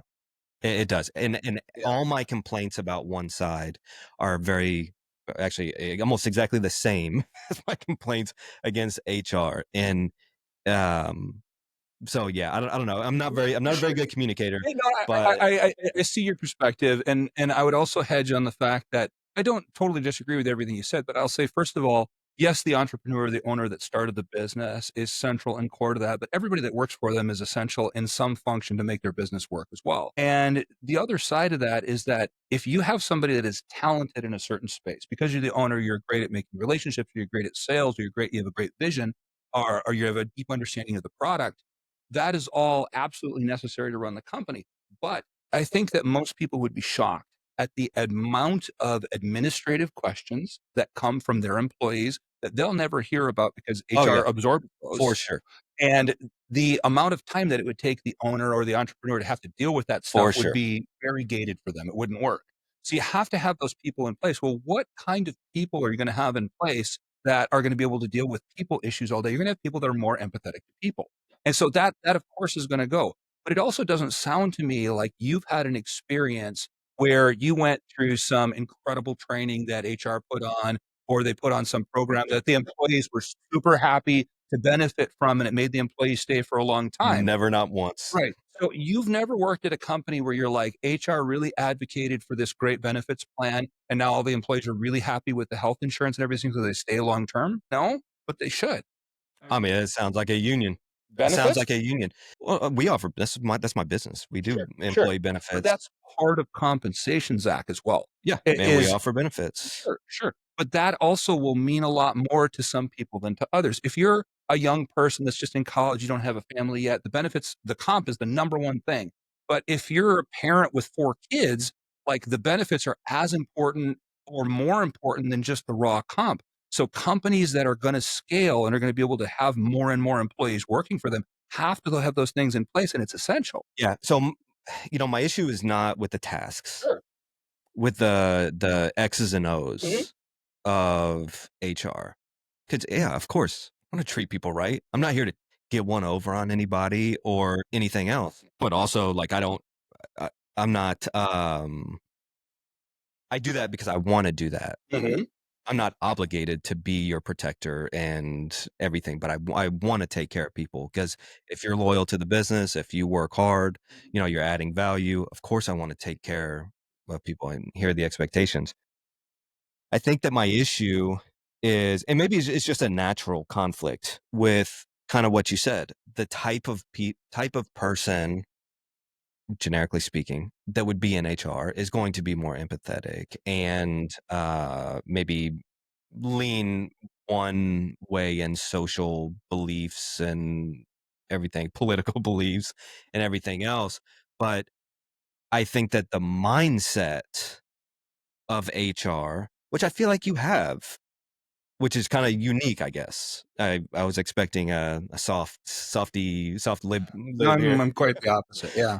So the mindset is, hey, I fielded all those questions and I got Sally, like I got her doctor situation taken care of. And, I talked her off a cliff. And then you fist bump the entrepreneur. That's the mindset that I would expect from any HR that we have is that your loyalty is the fist bump to me, not, um, not on the other end of the spectrum. Does that make sense? Like, It you're not fist makes bumping the employee because you were able to inch out more from the entrepreneur. right, but that's where I disagree with you, is that there's a difference. Because to me, getting the fist bump on both sides is beneficial to you as the business owner, because the happier and more bought in to the program that you have that the employees are, the more it benefits you. I agree, Yeah. but It sounds they to me like you haven't had a lot of high level HR people that you thought were beneficial to the businesses that you've worked with in the way of that you didn't think they brought a lot of value. And that can happen if the business is small and the HR person is just administrative largely in nature, is that of course somebody, just like if you get perspectives of things, right? If you have perspectives of folks, not to be too political, but that grew up in a family of cops and firefighters, are going to be a big advocate for cops and firefighters. And if you grew up in a family where their neighborhood had a lot of trouble, you might not have the best perception of those folks, right? It's where you spend your time is going to determine your outlook. And if you have an administrative person that just deals with people issues all day, of course they are going to be more empathetic to people, because on the other side, for your benefit as a business owner, you have to realize that if you have a non-empathetic person to the people that walk in and say, you know what, I'm really struggling right now because, I'm way behind on my taxes, or I'm going through a divorce, or my car broke down, so I'm having trouble to get to work, that has to work with those daily mundane things that everybody has to do to be able to function and do their job well, that you don't have time to deal with as a business Well, it has owner. nothing to do with the business. Right. But unless those people can function and you have somebody that they can talk to, your business doesn't run well. If they can't function, they're the wrong person for the job. I would hold this to you. See, yeah, I'm It's- not in the department of fixing people. No. But if you don't care about how people think or feel about stuff, not everybody grew up in the harder way that you and I did, where like you had some, like I grew up, around farms and all this other kind of stuff. So I developed kind of a toughness that luckily has gotten me through a lot of situations. And I've also made a lot of mistakes that have hardened me up over the years. You grew up, very entrepreneurial. You came out to California when you were very young. But not everybody grew up with that. And so the people that have to deal with that on a daily basis, you remember, you're far down the line. The bigger your business gets and the more money that you make. And yes, the highest reward should go to the person that took all of the risk, because they're the ones that put everything on the line and didn't pay themselves and had to put payroll one time on their credit card and had to borrow it just to make payroll 1 month. And it's an absolute dogfight to own a business anymore. On the other hand, your business will not function long term, especially the bigger you get, because you can't be everywhere down line, Zach. Yeah. And you have to have people taking care of the day-to-day things that take care of people. And if you can get people on your program, meaning that they clearly understand what your business is trying to do and they get behind you rather than you're just a paycheck to them, you get so much better results. For sure. And that's where I think communication breaks down a little bit on a lot of companies, between the leadership and the folks that are just doing the work on a day-to-day basis, is there's a real lack of communication, and a lack of communication as to why things are happening or why things are changing. So I'll give you an example. So when I was consulting, I would always advocate that the entire leadership, so the whole chiefs of a company or whoever, the VPs, however they're structured, would get on a quarterly meeting with all their employees, either through Zoom or Teams, whatever, it doesn't cost anything. And they would just take a half an hour once a quarter, because you get quarterly results. You know exactly as the leadership where your money is for the quarter and what kind of quarter you had. So at the end of every quarter, you get on a Teams meeting with your whole company and you say to them, you do some employee appreciation stuff, meaning like, here's the sales leaders for this quarter. Here's the people that got safety awards or employee of the month or whatever happened that was good this quarter. Here's where we didn't meet what we were trying to do this quarter, where we fell short, and then here's the new products and services we have coming out this quarter. Then you just go, very simply, the leader of the quarter does one thing and they just say, this is where we're at, this is where we're going, and this is how we're going to get there together. But if you think about the mechanism for most companies, Zach, most companies have nothing like that in place. Maybe they do a yearly all employee meeting, but quarterly you should be doing it, because think of, you have people go out, you have people get transferred, you have people get promoted, new people come in. They don't know the mission of the company and everything that's happening other than the plaque that's up on the wall. I just got a job here, man. I'm just working, right? So you have to constantly communicate where the company is at and what you're trying to do together. So the quarterly meeting is one that all companies should have in place for that purpose. The second one is that we have a very diverse workforce now, as far as in-office, hybrid, remote people. You have people at all kinds of different locations. So every single manager that you have working for you, and this is where another thing where HR can facilitate this, it's not difficult to teach, should have a weekly team meeting. And it can be like Monday at 10 a.m. And all you're going to do is get on everybody there and go like, Zach, how was your weekend? It was great. We did this with the kids. Okay. Go over, what did you have last week that you had to get done, A, B, and C. So everybody on the team now knows what everybody else is doing. Did you get everything done from last week? C, I still need Martha's help on this for the marketing. Okay, you guys please get together by Tuesday and close the business, have that sorted. Yep. And then what do you have this week, and did you need any help from the team? Now that process, and you shouldn't probably have more than 12 direct reports for any one manager, right? Or they can't watch everything. They can't nip anything in the bud. To do that with 12 people takes like a half an hour once a week. And if you don't have a half an hour once a week to communicate with your team and get them on message and on mission, you're going to be in a lot of trouble. But we don't do that either in America. I don't know if that's an HR failure or it's a leadership failure, but we should be doing that at every company. Yeah, I guess I just don't see that as HR. Whenever I What do you say see HR, that as? that's a general manager, Sure. an executive assistant, Right. yeah, I don't necessarily see that as an HR. When I say HR, that's not what I'm thinking of. When I say HR, I think of the online cartoon sexual harassment Sure. training that I have to do just to check a box.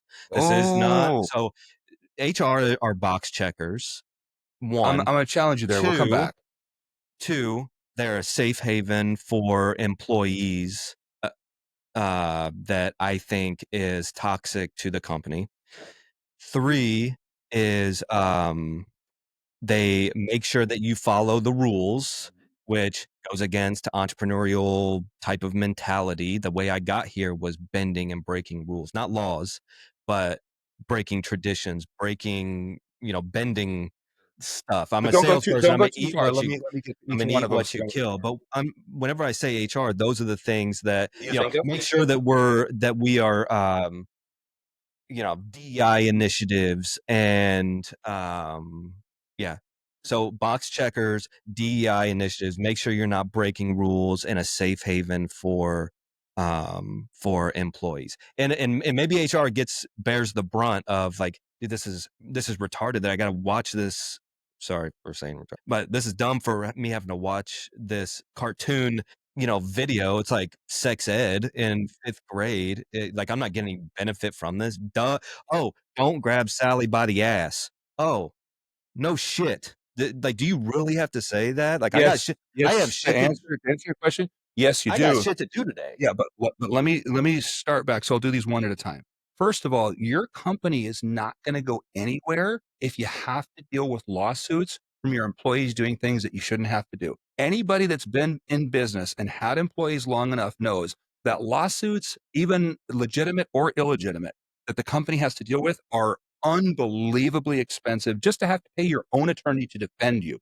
It's debilitating for companies. And if you get a couple of the wrong ones, you can go out of business real quick. Yeah, I So deal with them all day long. I have, I mean, we sell EPLI insurance, and we're having sure. to defend stuff all So, the time. but that's only going to cover to a cap, right? So what happens is the silly sexual harassment lawsuit or videos that people have to watch to avoid Or lawsuits. discrimination, or failure to Sure. So promote, or let any me of spend one these thing at a time things. because I can only answer each one individually.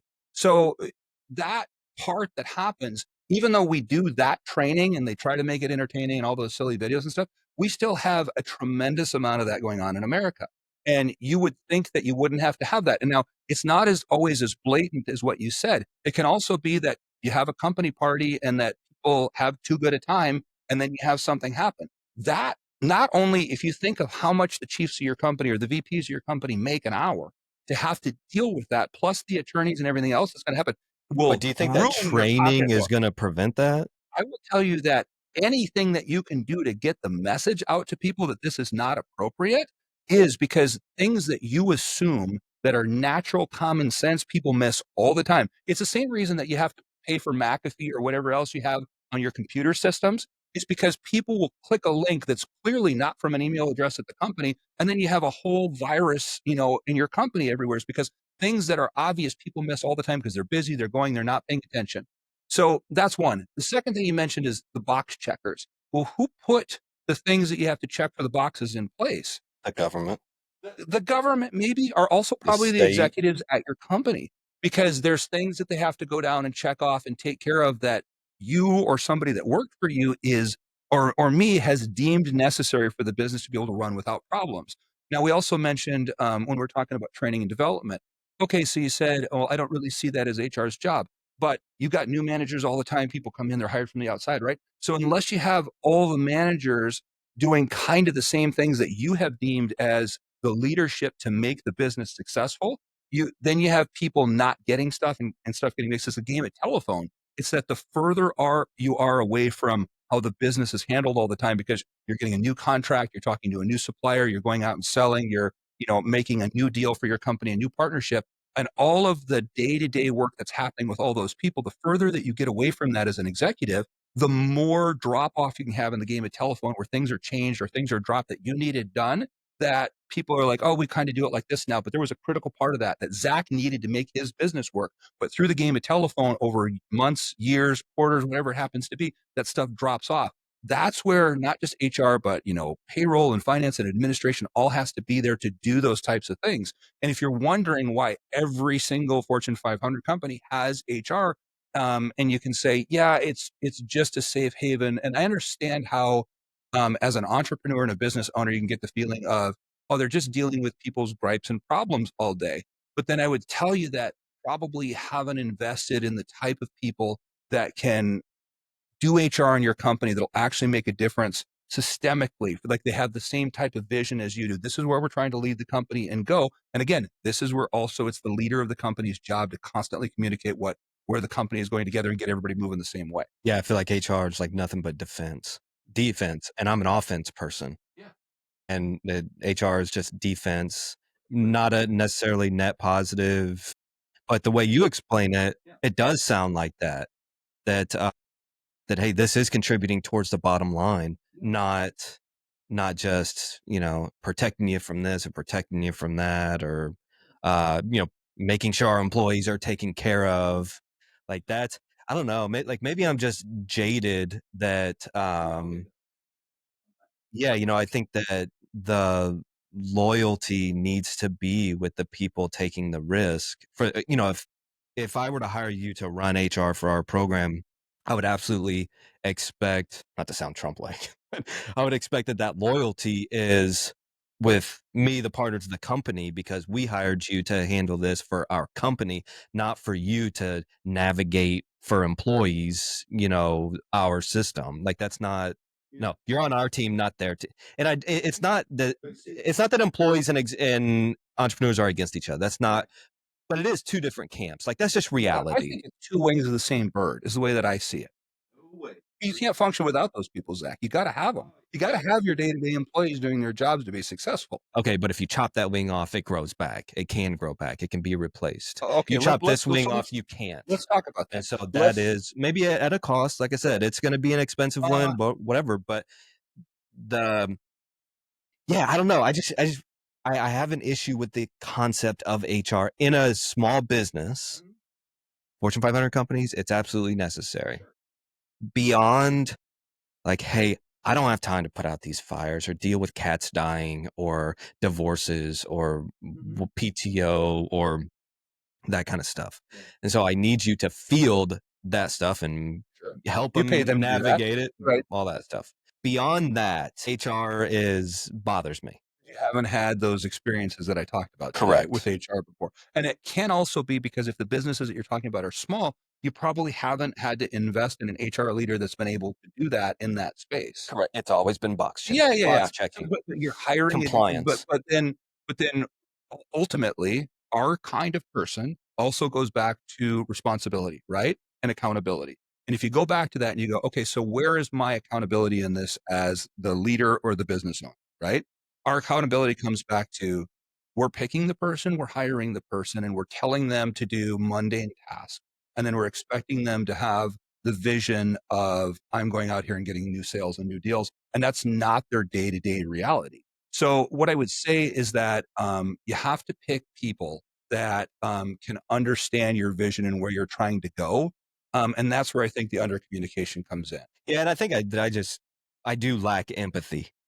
And I don't know, is that sociopath or psychopath? No, it can just be your perspective because, well, also people, and not everybody understands the other side of this too that you talked about, which is that, yes, you have to have all the administrative people and you have to have people that make companies run and do the day-to-day functions. You also have to have the visionary or the person that is willing to risk it, or there is no company to start. There is nothing. Right. That's my whole point. Yeah. And I think that sometimes there becomes such a big gap between those parts of a company. And it's the same thing where if you go online anywhere right now, if you go on any social media, you'll see that people talk about people, for instance, in the C-suite or leadership of companies, like that's just evil, right? But again, like you said, that person is taking a large amount of risk, or they've had their entire career to develop the skill set to be able to do that job. And we all know that you get paid for the large part in most businesses on the amount of responsibility that you're willing to accept and endure and the stress that comes with that. And that's also where I think there's a lack of understanding from the other side is what people have to deal with to be able to get to that point or start a business or risk everything to do that. Maybe I'm so anti-establishment that I feel like HR are the enforcers of the establishment. You're the enforcers of making sure you're doing everything the government's saying that you should be doing. Is it the government And or that your company wants them to do? no, the government. Okay. Like those boxes Sure. that need to be checked. And so I think that maybe there's just some natural bias there that you're the watchdog for, or the enforcer for things that I naturally disagree with. Sure. Anyways, right? Because you don't want to have to deal look- with the government regulations and they have So to if you enforce look them. at- It feels prohibitive to you. Gotcha. If you look at the government and we nitpick or we itemized everything, every single regulation, there would be, and there's two buckets. There's producers and consumers, right? Back to our Atlas Shrugged conversation. Or there's employees and employers. Entrepreneurs, not institutional type stuff. And you went down each line item of regulation. Okay. And 90%, 99% of the regulations are going to fall into the bucket of protecting the employee. And less than 1% is going to go into the bucket of protecting the people that put everything on the line. And especially here in California. If you're out, don't start a business in California. That's idiotic. Yeah, it's a whole other conversation to It's itself. But idiotic. Yeah. But I think that is also my frustration that, like, are you kidding? Like, I'm eating last here. Right. And But everybody you'll else also watching this that eat the started a most if it's business. successful, right? Yeah, but I think that I think there's just there's a window there to where from 0 to, I don't know, 5 million, 10 million in revenue. That window is, yeah. And so for all of the focus and protections to be on employees during that window. And when I say protection for employees, it's not that I want to do anything wrong about it, to an employee, but it's, look, when you interviewed and I offered you the job, there is a level of self-responsibility that you have to look in the mirror. What are we agreeing to? You do these tasks, I give you this money. And then once you get in the job, now HR needs to come into the thing. And we need to do all these extra things, and we need to worry about your feelings, and we need to give you this much PTO and time off and blah, blah, blah, blah. And that's not what we agreed to. And I know it's very transactional and lacks empathy, but if I wanted to, start a daycare, I would have started a daycare. If I wanted to be a psychiatrist, I would have went and did that. If, let's do a nonprofit where we just treat everybody wonderful and give everything away. But you're making an assumption there. You're making an assumption that this is only an exchange of your job and their effort and money in It between. is. Right. It is. Now, That's business. for most people, that's what it is. However, consider the world that we live in America today. And doing business in California or New York is different than a lot of times doing business in Texas. And we know the differences there as employers. However, consider the fact that to a lot of people also, the other things that the company, a lot of people's whole identity is tied up in where they work and what their job title is, Zach. And if that is also like that, consider how many people you've worked for over the years, where your manager actually did some type of recognition for you in your job. Now, if you grew up in a healthy, balanced family that your parents were like loving and told you they loved you every day and gave you a hug, and if you had a bad, baseball game, they still took you for ice cream, you might not need that as bad. But a lot of people Our never, children. Our children. a lot of people never got any type of recognition. So recognition can be important to people, or, the title can be really important to people, not just the wage that you give them. So I think that's I think that's that now you're making the assumption that the I'm entrepreneur making- should be having to do that. Now, should have to, or should be to their benefit, because it that's a can get different employees to conversation. work that's a different conversation. harder for them and be more bought in. That's what I was going to say. So then the market corrects itself. The ones that do go above and beyond, I'm no stranger to above and beyond, but the ones that do go above and beyond, they're the ones that keep their employees. The ones that don't keep their employees, right? And they have to deal with the harder cycle of hiring and firing and all of that, the retention. And so that's what some will rise to the top and some won't. Agree with that, yeah. But I think that everybody is in the same boat from 0 to a million, 0 to 3 million, 0 to 5 million. That dude, You're just trying to make it ain't more nobody got time for that. right. You know, Right. yeah, you go work for 3M and you're going to get the cruises, you're going to get the sales trips, you're going to get all of this extra stuff. Right. Here, that's not, no, We don't have like, any of we're that. in this together. Yep. Roll your sleeves up. And it's just a different type of person that we're looking for, I think. And I think that if it all boils down to the type of people that you recruit and end up hiring. It is. I was just going to say that's But where it comes also back a to personal challenge. responsibility. 3M and Facebook are going to have a much greater, no offense to anybody, but they're going to have a much greater talent pool to choose from than a startup that, like, hey, you got to rough it. Sorry, like, I got you a cot in your office. Sure. Like, we got to, Of I know it's course. against every HR regulation to have a cot in an office No, and the no, expectation of but somebody to I know work what you're more than saying, and 40 hours yep. and to go above and beyond. Yeah, But and that's where people like that are looking for jobs too. If it says startup in it, or they tell you that in the interview process, then you know, like you're on a very high risk, high reward type of situation. I'm going to get Not, the people 3M didn't hire. but also to your resume, like, okay, if this works out, this is 6 months to a year. If not, it looks like I was somewhere for 6 months and left. It's not great. But the upside can be, of course, that if you went and worked your butt off and you have some equity or whatever your deal was, you can make a lot more money than you could at a standard gig. But then there's also things where as employers start to scale back, that start to affect what you can do long term in the market. And what I mean is, let's take something like layoffs. Okay, so if I said to you the bottom 20%, let's say, of employees that you have, or your C players, and that most businesses need to either coach them up to be B players, be able to just do a good job without much management, or they need to coach them out and discipline them out, right? So if we can agree, that's probably, any classroom, any organization has at least probably 20% of those C players that are not in the right roles or not the right company for them, right? So you take those people, and if a company is always every quarter sitting down and going, okay, guys, as the leadership team, who do we need to coach up or to coach out of the organization so we can get a better person for that role? And you go through that list every quarter. What does that do to a company? Well, it leans it out. It removes the people that are not producing to the level that you need them to for what you're paying them, right? Or if you have a sales or a marketing role, a person that's not even paying for themselves, likely, right? So if you do that quarterly and you do it in good conscience, like this person's clearly not producing, whether they're supposed to have $100,000 in sales a year, whatever your metric is, and you're tracking it quarterly, and you process those people out and get somebody else that's a better fit in, the company stays lean enough and productive enough and profitable enough when you do that, that instead of having to do like the big mass layoffs that happen all the time right now, right?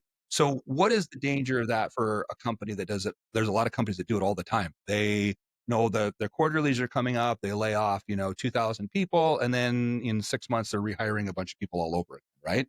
And it looks great in the quarter, and looks great in the stock, but systemically what it does is everybody has the internet now. Everybody can go on Glassdoor and Fishbowl and Google and Yelp reviews and look up businesses, and if you see that usually a company is going to let go of the least senior people that work there, and you go, man, these people lay off all the time. Now if you're hard up, if you just don't have a job and you need a job, you got to take what you can get, right? You got to feed your family. I get that. But if you're already in a role and you're maybe looking to move up or move to a different company, whatever, you have to do that research as an employee. That's your responsibility, because if you're going to jump to another company and they have that reputation, you know that you're the least senior person, you're probably going to get let go at some point. And so those companies then have now created a very hard stop for anybody that's smart enough just to Google them, that it's going to be really hard for them to get A players, because why would you take that risk as an employee? Because you think you're an A player. Because, yeah, but That's the gambling on right, yourself, yeah, right? And those are the people you do no, want to but attract. if you're an A player and you're going to go to a company that systemically lays people off, then you know that you're at risk for what you're going to do to yourself for that jump. But see, that's the incentive should be So good attractive that they're enough. willing to do so. So carrot, Sure. stick. Right. That's how I see we differ, is that you want people to stay because they're great people and huggers, and just a softer approach. Not softer, a more human approach. I don't. I want people to say, because comp is great, benefits are great, environment is great. I want people to stay because they are achieving those things, Sure. not because I offer Right. those things Right. or I give those things away for free. I think that's just the what percentage of people would you say that have worked for you in the past are actually high achievers? 40%, So you're doing better than most companies. 30% Yeah, maybe. because most companies say they're A players or maybe the top 20 to 30% of folks, right? The people that could do a level up from their job at least with some training and development, and they're going to progress to that naturally. Okay, so sorry, let me re-answer. High performers, yes, less than 20%. Sure. However, I think that over the last decade, my expectations of people have dramatically dropped. They've dropped. Oh my God. Now tell me why. Because before that, it was all me. I never had to rely on anybody else. And the moment and ever since the last 10 years, disappointment. Okay. Every single stop along the way, every single hire, every single situation, disappointed. And disappointed in the sense of not that I needed to get rid of them, but disappointed in What like, their performance was going to be versus what you thought it was when you brought them in. Exactly. so yeah, it's just been constant disappointment in expectations versus reality. And What personal responsibility in there do you feel that there is if you've had that systemically as an issue? Do you think that's just the people themselves, or do you think that has to do something with your selection, or how do you think about so yeah, I think it's what's available at, a startup kind of level. One. Two, I think is probably what I'm comparing it against. Okay. I'm it? And what comparing are you comparing it me. against? And I understand nobody's ever going to care about the business as much as you do. That's where I was I going. understand that. Yeah, I understand that. And that's not my expectation. But my expectation is give a shit whether you do a good job or not. I don't think that's too much to ask. And I know that maybe maybe this conversation is I'm trying to anticipate what you're gonna say and like, making excuses for people. But I think that there is a harsh reality, or not even harsh, it is reality that people do not give a shit whether they do a good job or not. For generally speaking, for the general public. I would disagree with you. I knew you would. Now, and I think that, um, but you're holding yourself to a very high standard and expecting everybody else to meet that standard. No, I And expect they people won't. to give a shit. Okay, I that's expect that's people fair. to give a And shit. by the way, I think that most people, for the most part, unless they're in the wrong company or in the wrong role, and we talked about those 20% of folks, um, most people really do want to do a good job and be perceived well at work and by their peers and by their boss, and they want to do that.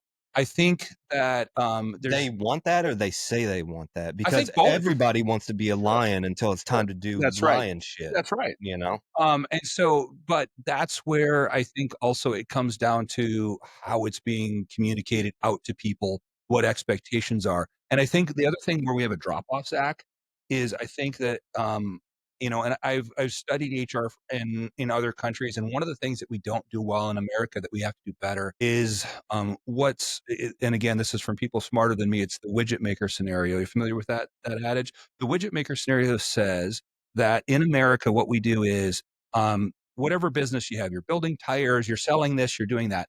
Your guys are making a widget, right? So who do you promote when Zach has to go out and get new customers and make new deals? You have to have somebody manage the widget makers, right? So what you do is in America, we go, well, Bob is the person that makes the most widgets per hour, so he gets to manage the widget makers. What's the problem with that? You lose Maybe your biggest performer. but most companies miss this.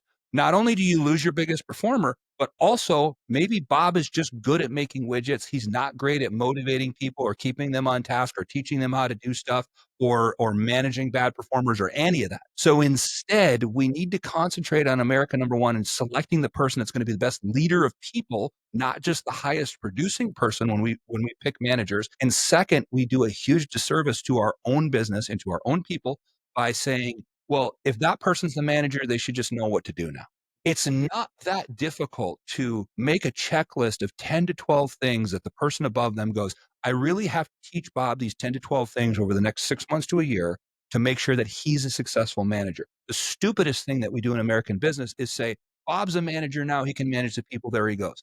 Bob was making widgets yesterday. He has no idea how to fricking manage people or how to lead them in any way. We don't do any kind of training once people get to the management level. We just think that they're just going to figure shit out. Well, most people don't. They're like, okay, I'm just trying to make my boss happy now. And then there's a disconnect. And the bigger the company gets, the bigger disconnect it gets at. And like, okay, so I told you I made videos. I wrote the book for the same reason that I made videos, is because when I was at BBSI, I had 120 different business owners that I would work with over the course of a quarter. What branch did you work at? God, where am I at? Costa Mesa. So I worked under Leslie Perry for 5 years. They, when you're working with business owners all day, these folks, like you said, started from nothing. They took all the risk. They're doing all this type of stuff. But there's no training or development for their management staff. And then there becomes a bigger disconnect the bigger the company gets. And so whether it's HR or whether it's downline for your production or whatever your company does, we have a responsibility there that we're not doing. So I get the same kind of questions every day, day in and day out. So I started to make videos to answer those questions. And then I got them and I was like, I'm not doing that anymore. So then I wrote the book to answer these questions on how companies can fix their company culture and how they can fix employee retention. Because you know that if your company loses a Zach, it's not just they lose a top 20% A player. It can be huge detriment to your company if they're like an amazing salesperson or they have some incredible industry relationships or whatever it is. Those top 20% of employees, and companies have to keep them. They have to do anything they can to keep them. And a lot of times we're not. And that's where the real disconnect is too, man, because I get where you get disappointed or you think HR is a block to these things. But when you have a absolute killer working for you, that's so valuable to your business, man. And we have no idea how to keep those people anymore. But throw some more comp at them. Sometimes that works. But a lot of times those person are looking for a title change. They're looking for a path. They're looking for all that stuff that companies don't have laid out now. Yeah. Yeah. I'm definitely guilty of not having all of that stuff laid out. Like Have you lost A players because of that? No. You've been able to keep most of them through a common understanding? So I've never had an issue with a performer. What do you mean by that? With somebody that meets expectations or higher. Never have an issue. My issue is more so with the general public. Okay. Of Well, that's an interesting thing, but and I just say that because I worked at Enterprise Rent a Car, and that's where I Sure. learned to hate people. They teach you to be your own boss. That's from Step Brothers. But okay. So we started talking though about the example you gave about they fire their top performer. Have you had a high performing jerk work for you before? A person that couldn't get along with other people but was an absolute killer at their job. Yeah.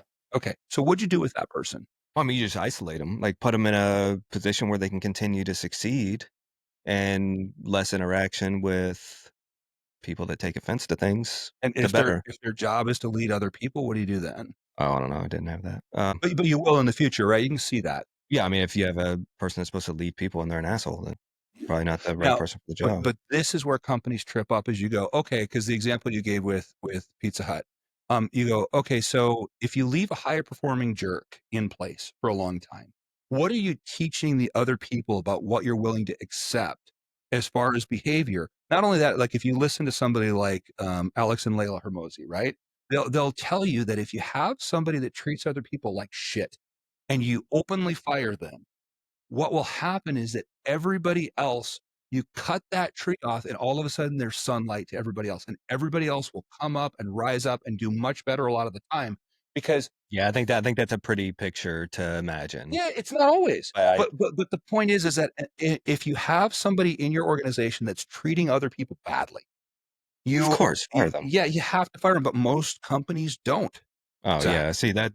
Yeah, I don't take that shit. Yeah, but yeah. I feel like that's not what holds people back. I don't think I've never ran into that issue where another employee impacts the other employee's job. No, I think that there is I think that this is a disconnect, that I lean towards self responsibility. Absolutely. To Everybody should have HR is group responsibility. And I think that's how humans think, at least here in America. I mean, even political parties, right? I mean, one is individuality and what you deserve, and one is or what you earn, and then one is what's good for the whole.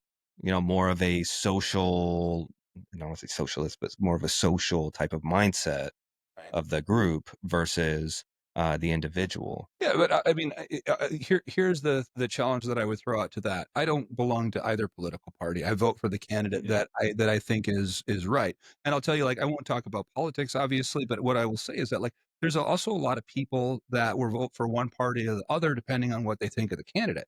Like, I'm very fiscally conservative, but I'm more socially liberal, and that's probably a symptom of the fact that I've worked in HR for 25 years. That's where I am too. I usually vote Democrat, but I run my family conservative, Sure. run my home conservative, Yeah, right? Because and I want everybody to do well and That not be that's blah blah that's the blah. thing too. I want people to have all But their also, I don't personal want it freedoms. taken from people. There.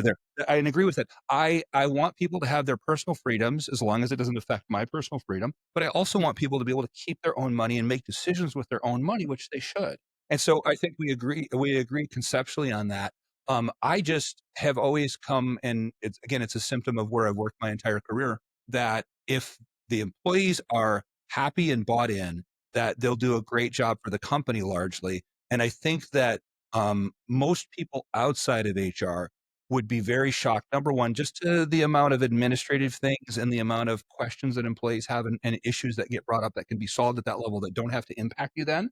And also the fact that that stuff is so much more valuable about employees being bought in that many companies realize. Because if you look at the companies that are able to retain most of their people year over year, that institutional knowledge, especially if you have somebody that's been in the job for more than 5 years, that leaves your company when they go, and all the relationships that they have with your customers and your clients goes out as a huge loss to a company in a lot of other ways that aren't just monetary on the surface. So if you write another book or you ever start your own thing or whatever, some sort of consulting thing, I would, this is just unsolicited advice here. Most people that I run into, entrepreneurs or people that have bought our businesses, people that we've bought businesses Yeah. from, and then like my entire circle, I feel like it's just nothing but entrepreneurs. Yep. Everybody, every single one of them thinks like me. They may not say it Mhm. because I got the cojones to Sure. fucking say it. I don't Right. care. Probably why you have podcasts and they don't. Yeah. But all of them think like I do. Okay. Whether when they're at home talking to their husband or wife, Right. they're saying what I'm saying. And so if you can craft a message that has nothing to do with feelings Mhm. and turning human resources into a department, a revenue generating, offensive Yep. department, I think you'd make a killing, or whoever would make a killing if they did that. Yeah. Because I mean, I can think of 100 companies right now that would hire you to come in and train their human resources department and say, look, these are the expectations. Your loyalty is to the company. Here's our goal for the company. We want to make sure these people are taken care of for the company. That, like, that's the kind of training that HR needs rather than HR telling us, you need some training, HR, that this is not about DEI. This is not about being a safe haven for, bitching and complaining. This is not, this or that you may have read in a human resources book or class.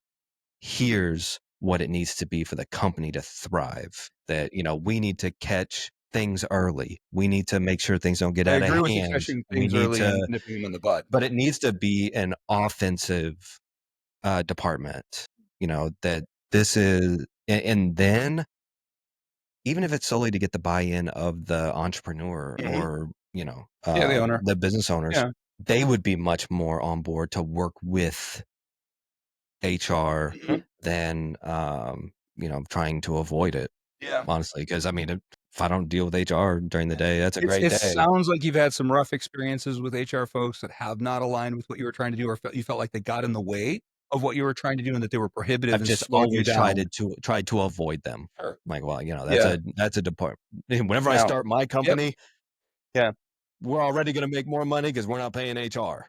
Now, if you had an HR department that made sure, like, all the comp was great, the benefits were great, the employees were super happy and bought into what you were doing, that they helped you keep employees long term, that they trained and developed your people for you, you'd probably be happy as hell and love HR. But that hasn't been your experience so far. So then the challenge is, or the charge Not is, just mine. sure, sure. But I the would say charge 90% to of people. folks that are like you, that are in business, is to find people that lead your HR departments that understand your vision and not hire somebody that you think is on completely the other side of the fence that you described. It's to hire somebody that can come in and say, HR is here so that the company and the employees are well taken care of and we run business smoothly and there's not stuff that slows business down and they keep us out of legal trouble and we're humming, we're working, man. We're all Right. going towards the same goal of selling as many products and making as much money as possible. But that has to do with choosing the right type of leader that can do that as well. Yeah. And if you Or have the right kind of training for yeah, HR. yeah. And this is my ignorant Indiana brain, is that, we hire HR to do the training, not train HR what they should be doing, right? And I just feel like some sort of training to, inform them that, hey, we're on the same team, not on opposite teams, right? And I've always seen HR as like a kind of a oxymoronic department. Like, why would you hire somebody to work against, like, to get you in trouble? Yeah, but then you have to hire people that understand your vision and can go along with it. And also, they have to be given a real seat at the table. And in America, like I've gotten really lucky with most of the companies that I work for, and my current company is great at this. But HR needs to be in on all the high level conversations because unless they can understand it from your point of view on a constant daily changing basis, along with all the other chiefs in your company, then how are they to affect things not only from their point of view of just dealing with employee issues all day? If you're going to pay somebody enough to be a chief or a VP or whatever, you have to have them in the room Yeah. and at least have them understand. You're not paying somebody that much just to be a wallflower. True, but I also don't want to have to watch what I say because HR is in the room. But you should. Know what I mean? You're right. And by the way, everybody's always been able to say anything around me and have it be whatever Yeah. because my charge is to protect both the employees and the company. But I'm very much against the grain, right? Or not Sure, against, I'm sure. sorry, not against the grain. I'm very much rough around the edges. But that's Like, if HR's in the room, like, fuck, lawsuit. Like, I'm in trouble for that one. well, if anything, HR should say to you, don't say that it's not kosher anymore today because you don't want somebody else to get offended by it. But if you have an HR person in the room that shudders, when you do that, you Yeah, have the pearl wrong, clutching. you have That's pearl clutching. HR. You get that, In my mind, that's HR. that's your perceptions It from what is. you've had to deal with. But you're sitting to talking to a guy right now that's been in HR 25 years. Then I've talked to you about how HR can save the company a lot of money and even make the company money. And then it's not always, that way across the board. And I'll tell you the other thing is that like when you guys are setting out, like companies should always be, it shouldn't just be the one entrepreneur's. He has the vision for the next 5 to 10 years, but that vision has to be communicated to the other people that he has in his inner circle or her inner circle. Because like you have to, it's a big ship to turn to be able to make changes, to go a different direction, whatever you have to do. And I think a lot of where we suffer in America from the employee side, from the executive side, from the owner side is a lack of regular communication and transparency. And there's also a weird thing.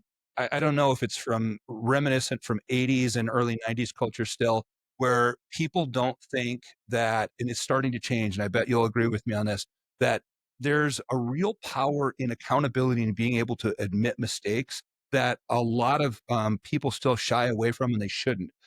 You actually gain a lot more veracity and trust from people by actually openly admitting when something is wrong. If you're like, you know what, I completely screwed that up last week, guys. That was my fault. It was my decision. Here's how we're going to change it. And here's how we're going to do it. We're moving forward. I understand what we did wrong. That person's like, oh, wow, this is an actual normal human being. And every single one of us makes mistakes every single day. And all you're trying to do is good naturedly get the company to where you need it to go for your role. If you're willing to do that and take responsibility for stuff, you gain so much more trust with people, but a lot of people are still terribly afraid to do that. Yeah, I feel like I'm honestly probably the most genuine person you'll ever meet. Yeah. And And maybe that's where the natural conflict, I think, with HR is that, well, around them, you have to be politically correct. Like, don't be yourself, and everybody takes offense to everything. So you need to be a chameleon of who you talk to and be fake. And like, that is just so anti me. And I'm not saying that for everybody. It's not. I mean, just generally speaking, you probably don't. If I'm talking to my boy, Sure. it's like and I'm talking to somebody in HR, I'm the same person. Mhm. I mean, I don't speak Sure. differently. I'm not a chameleon. I'm not Yep. fake. And I think that could get me in trouble because of the politically correct, um, watchdog type of person that you probably hired for HR. Chose to hire. Right. Yes. Right. Or 100% of the pool of people for this position is those type of people. But then that Right, comes so also back to, like where you find unicorns, choosing, right, like Matt but Rieck. right. But remember, we also talked about going with our gut on hires, right? So it doesn't always have to be an HR person that you hire for HR.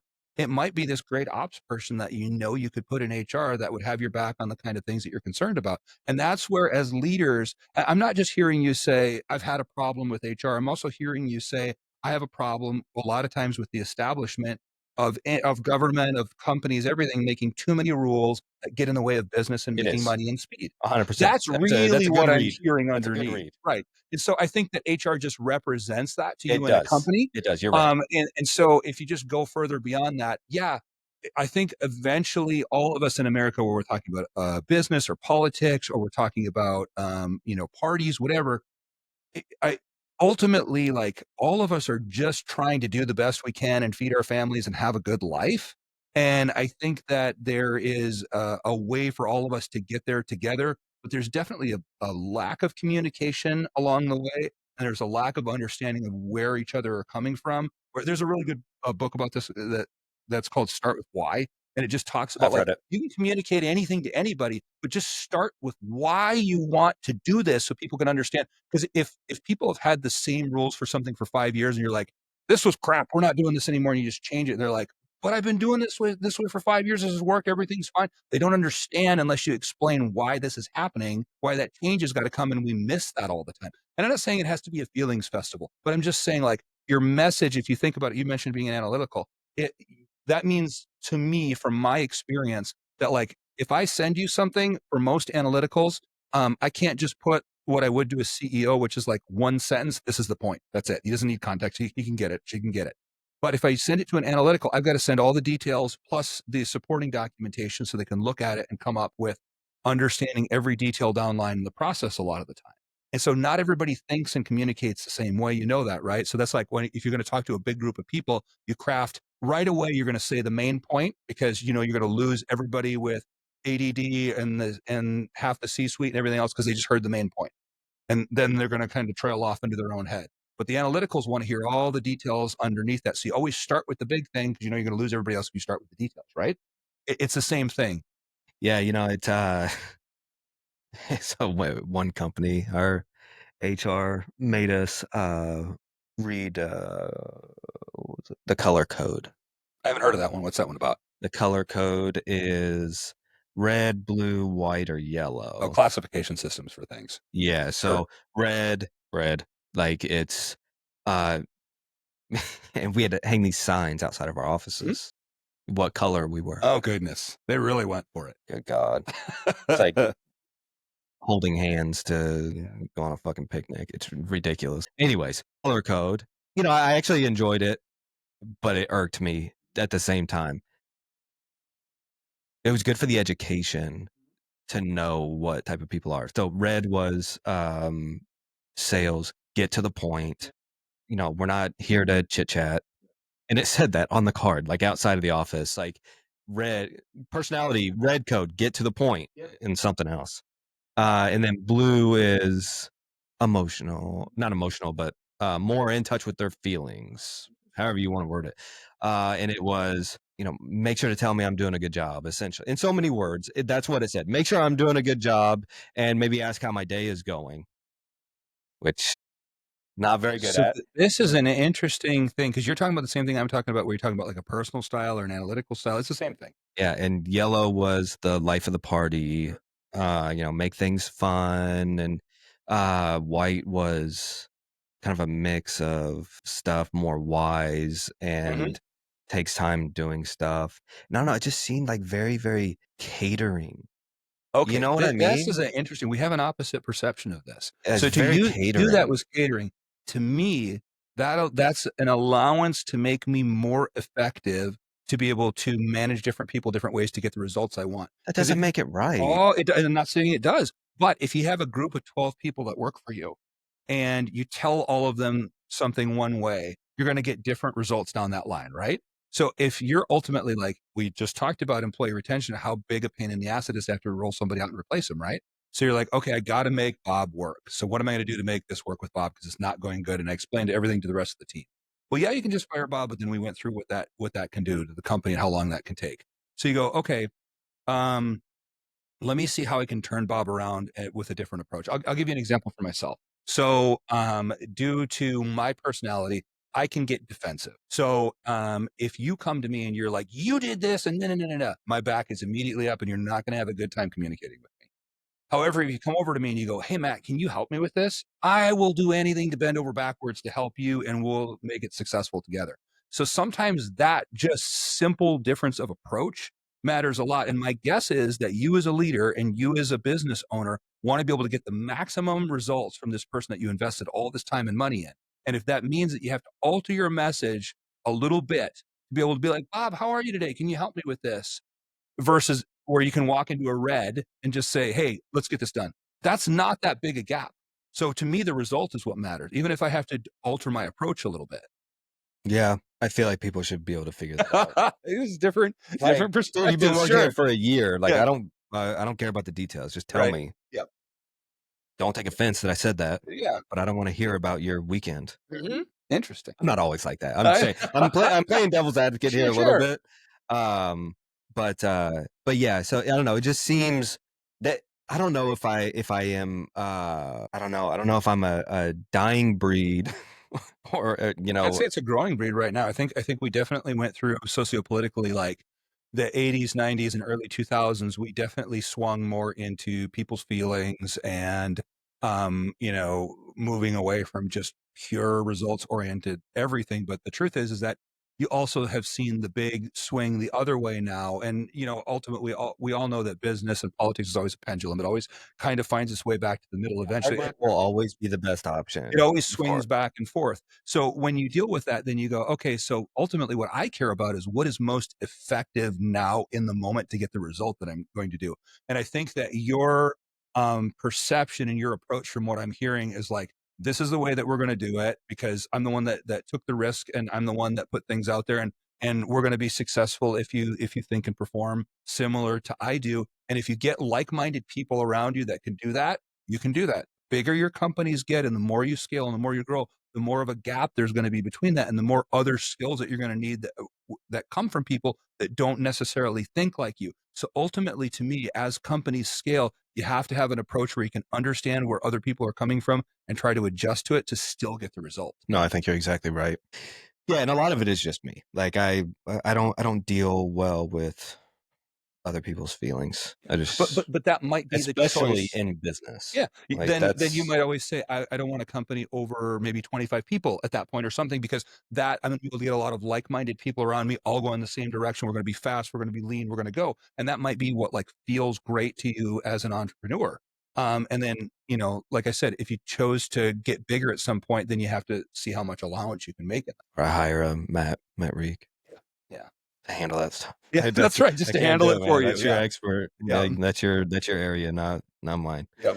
And that's why you pay somebody to deal with it for you so you don't have to. Yeah, I just feel like everybody, like, again, from 0 to say 5 million in revenue, I feel like you're right. That needs to be the understanding that, yes, I'm putting everything on the line here. So I need you to give a shit, to work your ass off, or this is going away. Like every day is life or death, whenever you're first starting up a company, which is who I advocate for and root for, are entrepreneurs starting their own thing. And what this podcast is really all about is people betting on themselves and being an entrepreneur. And I want them to be aware of landmines that could happen. Yeah. Maybe that's not the right word No, to no, no, describe but landmines, I but understand completely what you're trying to. challenges Well, is that they will not care as much as you. They won't care as half as much as you do. They will not care 10% as much as you do. And so you just have to know that. Don't hate them for it, but you have to understand that so you do know how to utilize what you're going to get out of them, that capability. Maybe I'm wording that no, a no, little harshly, what you're I'm going to get out of another human being, but in exchange for cold hard cash right. guaranteed every 2 weeks. But that's risk aversion, right? It's that you are very not concerned about risk. You're completely fine with having a business fail or falling on your face because you go, if anything, that'll make me tougher. I'll learn from it. I'll get better. I'll get smarter. I'll get, I'll grow from that. But most people are much more risk averse than you. But what I would tell people in the context of this podcast and what you mentioned about leveling up and taking risk and all that is that if you have not had this experience of working directly right up next to a business owner, or your parent wasn't one, or nobody in your family was, or your friends haven't been, those people are often very risk averse. But if you want to level up your life, you're going to have to take risk. And like, I'll give you an example of a time that I completely fell on my face and a way that I was able to get out of it that had nothing to do with my intelligence at all. It was really by accident. So I read the book by, you know who Gary Vaynerchuk is? So Gary wrote a book. First it's called Crush It, and then it was called Crushing It. It was about personal branding. Yep. And I read this book several years ago when it came out, and the book, like, it kind of warped my own mind.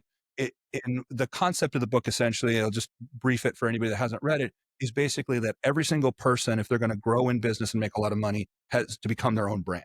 And that you can do that through social media, through LinkedIn, however you do it.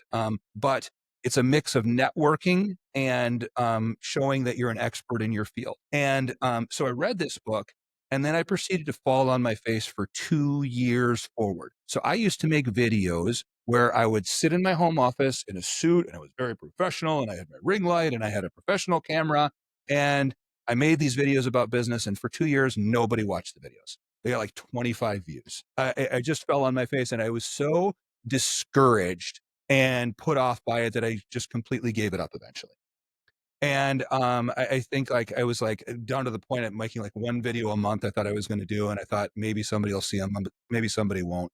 But I had a conversation driving home with a friend that was a recruiter last year. And she was just complaining about the recruitment market, how hard it was to get people jobs in 24. We're completely opposite than the COVID market, where there was jobs everywhere. People were quitting for, all kinds of benefits.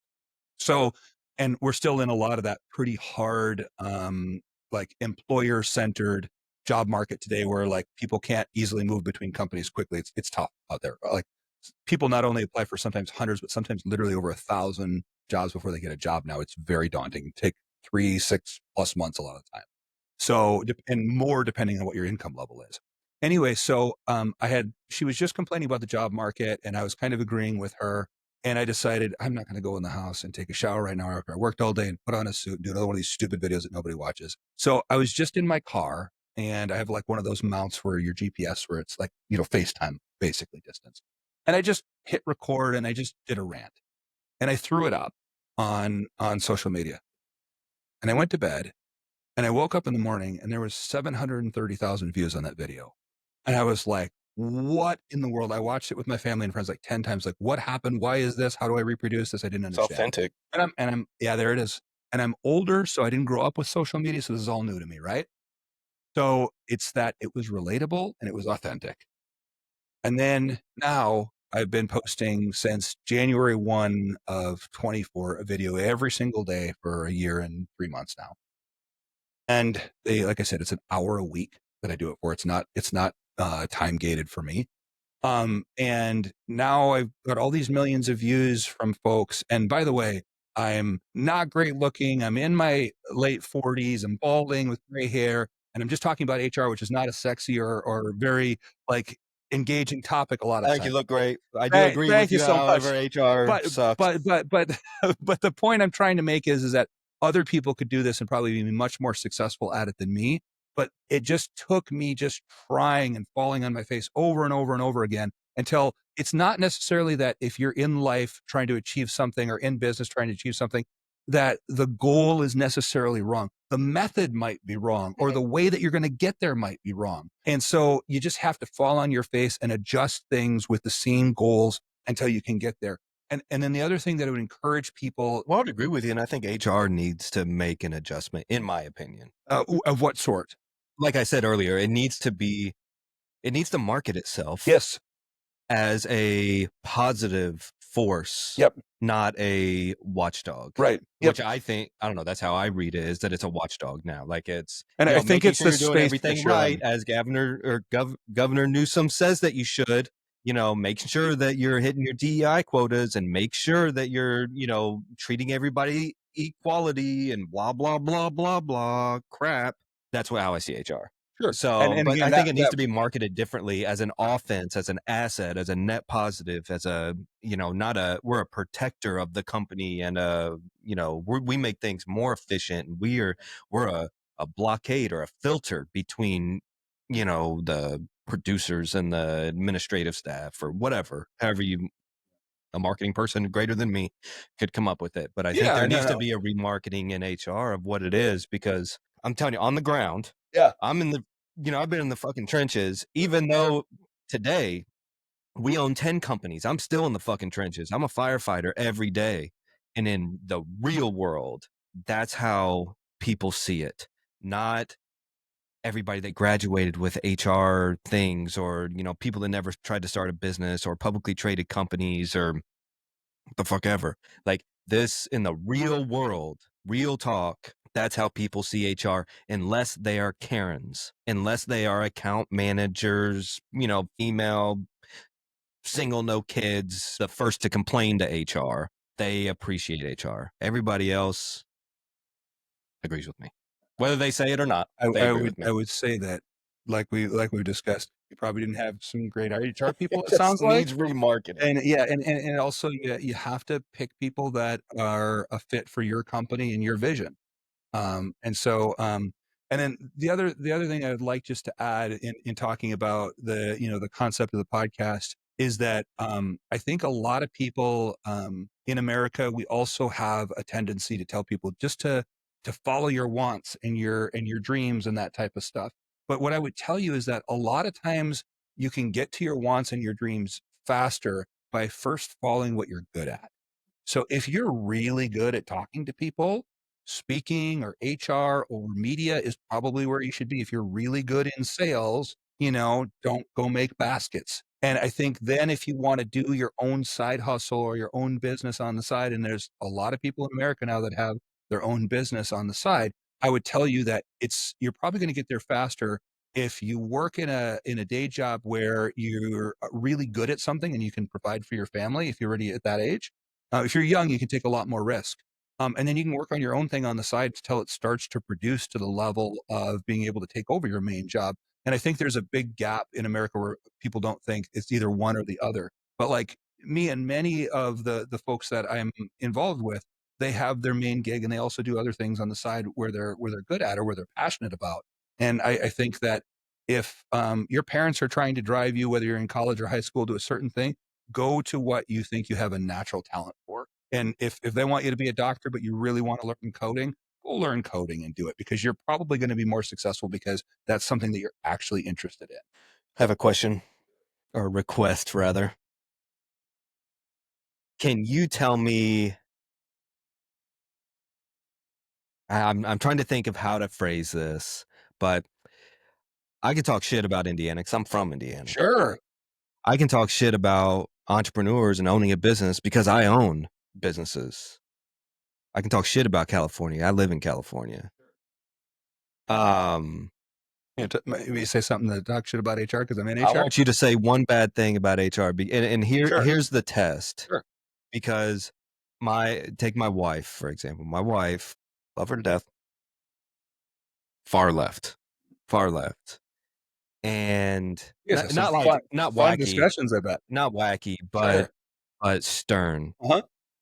And Governor Newsom or Biden or whoever else, Nancy Pelosi could walk out and say the sky is green, and You'd say it was green? she would say that it was green. No, not that extreme, but like No, I they understand. could say anything that, hey, we're putting this policy in place. You're talking about I'm not confirmation. You're reading talking about it confirmation or bias. anything. Yes, Sure. it is. Yeah, that's right. Yeah. That's the bias. That's Yep. right. And then also anything the other side says is wrong. Right. Now, I see good things in HR. Sure. I absolutely do. I think there's a time and a place. I just think it needs rebranding, and less aligned with the government. Yeah. I guess. Sure. Right. Don't represent them. And so I think that there needs to be remarketing, but I do see the good parts in it. That's me being open-minded. Now, you being in HR, obviously you're an advocate for human resources, Sure. obviously. But what are some bad things? What could HR improve on? Like what? There's a lot. First of all, understand that your job in HR is not to have any separation between the employees and management. Meaning like you're there to service all the people that are there. You're there to support them, make their jobs easy, give them a good place to work, and be supportive of whatever they need administratively. That is the function of HR. Now, where HR runs into a lot of trouble, especially in America, is number one is that not everybody with a complaint has to affect the entire business of the company, meaning that you can feel this way or you can disagree. And like you said earlier, then maybe this isn't the company for you. If you're here and you do not like the environment or you do not like your boss or you do not like the way that the company does things, yes, your job as an adult professional in America is to make your voice known and say, hey, I disagree with this because of this. But if the company or your boss or whoever the team that you're on does not want to change the way they do things, is that your job in HR is not to facilitate hearing them to such an extent that it becomes prohibitive to slow down the business. It's, Bob, we understand that you feel this way, but this is the way that this team operates, or this is the way that this business operates. And if this is not a great fit for you, we completely understand if you want to go to a company that's a better fit. That's another thing that's really substantial there. The other thing is that I ever heard an HR person say that. but also the job of HR is not to slow down the business. And I think a lot of times the perception, and a lot of times it's the correct perception, is that HR slows down the business. Instead, the people in HR have to understand that your job is to keep everything moving and flowing properly. And by the way, like we talk about, like earlier in the podcast, we said, there's no job that's that hard as the people that make it hard. Also understand that, yes, HR has regulations and all these things, but all of this stuff comes from somewhere. So if just like you talked about how your wife is different from you or is on the opposite end of that spectrum, but that doesn't mean that the things that she does that are different from you are less valuable than what you do. And the fact that you have an entrepreneur or a sales team or whoever in the business doing the stuff that makes the business run, that makes the business money, is super valuable. But also the people that keep the business out of trouble and handle all the administrative stuff so that you don't have to deal with it, that's also important to the business. And so that has to be respected as well. And dealing with people issues all day is also one of the reasons that HR a lot of times is a very high burnout profession, is because if you have a problem at work, it usually bleeds into your personal life. If you have a problem in your personal life, it usually bleeds into work. And how much of that can you sustain for a long period of time before maybe something comes up in your own personal life and you have to deal with drama at work all the time that you're just like, I am not going to be in HR any longer. So a lot of times you have people just completely exit out of HR for that reason. So I'd say that there's got to be an understanding that's tough to deal with people problems all day. And those people have to get the credit for that on a consistent basis, because it's a tough job to do. So I would, you kind of remind me of this person before I say this, but there's a guy that I'm going to send you his, whatever his name or handle. Yeah. Is that what you call it? Handle? All right, yeah. Is that what it's called? Handle? I think so. For any social media. I'll send you his account for you to check out. He is a CPA. And he's like the cool CPA. Here's how you navigate it. Here's the loopholes. Here are the laws that you can, take advantage of and kind of stick it to Uncle Sam or, the IRS. I love his approach as an entrepreneur that yes, they are the bad guy. You are the good guy. You're on my side. You are clearly on my side and not working for the IRS. I think somebody in HR needs to take that approach. Be the cool HR, be the cool guy or cool gal HR that give me a heads up. I don't need you reprimanding me. I started this fucking thing, right? So you tell me like, hey, check out or watch out for this. Like you're the one that should be giving me hookups and loopholes and ways around shit and ways that I should see and navigate the ocean. Be the cool HR guy or gal like this tax guy that I'm going to send you. I'm going to send, but I thought that was a good kind of visual that the IRS is the bad guy. They're trying to take all of your money. I'm trying to prevent that from happening. That's the same role HR should be having. Here's the government. They're trying to slow you down. Here's how I'm not going to let it happen. And I think if you, are you familiar with the Story Brand? Great book. Read the Story Brand. I'll send you that. Go Getter and Story Brand, Atlas Shrugged. You need to read those 3 books. Change your life. But the Story Brand is all about like having a villain. And I know it seems elementary, but it's like you said, not everybody learns the same way. And there is an element of psychology in messaging, even if it's authentic messaging.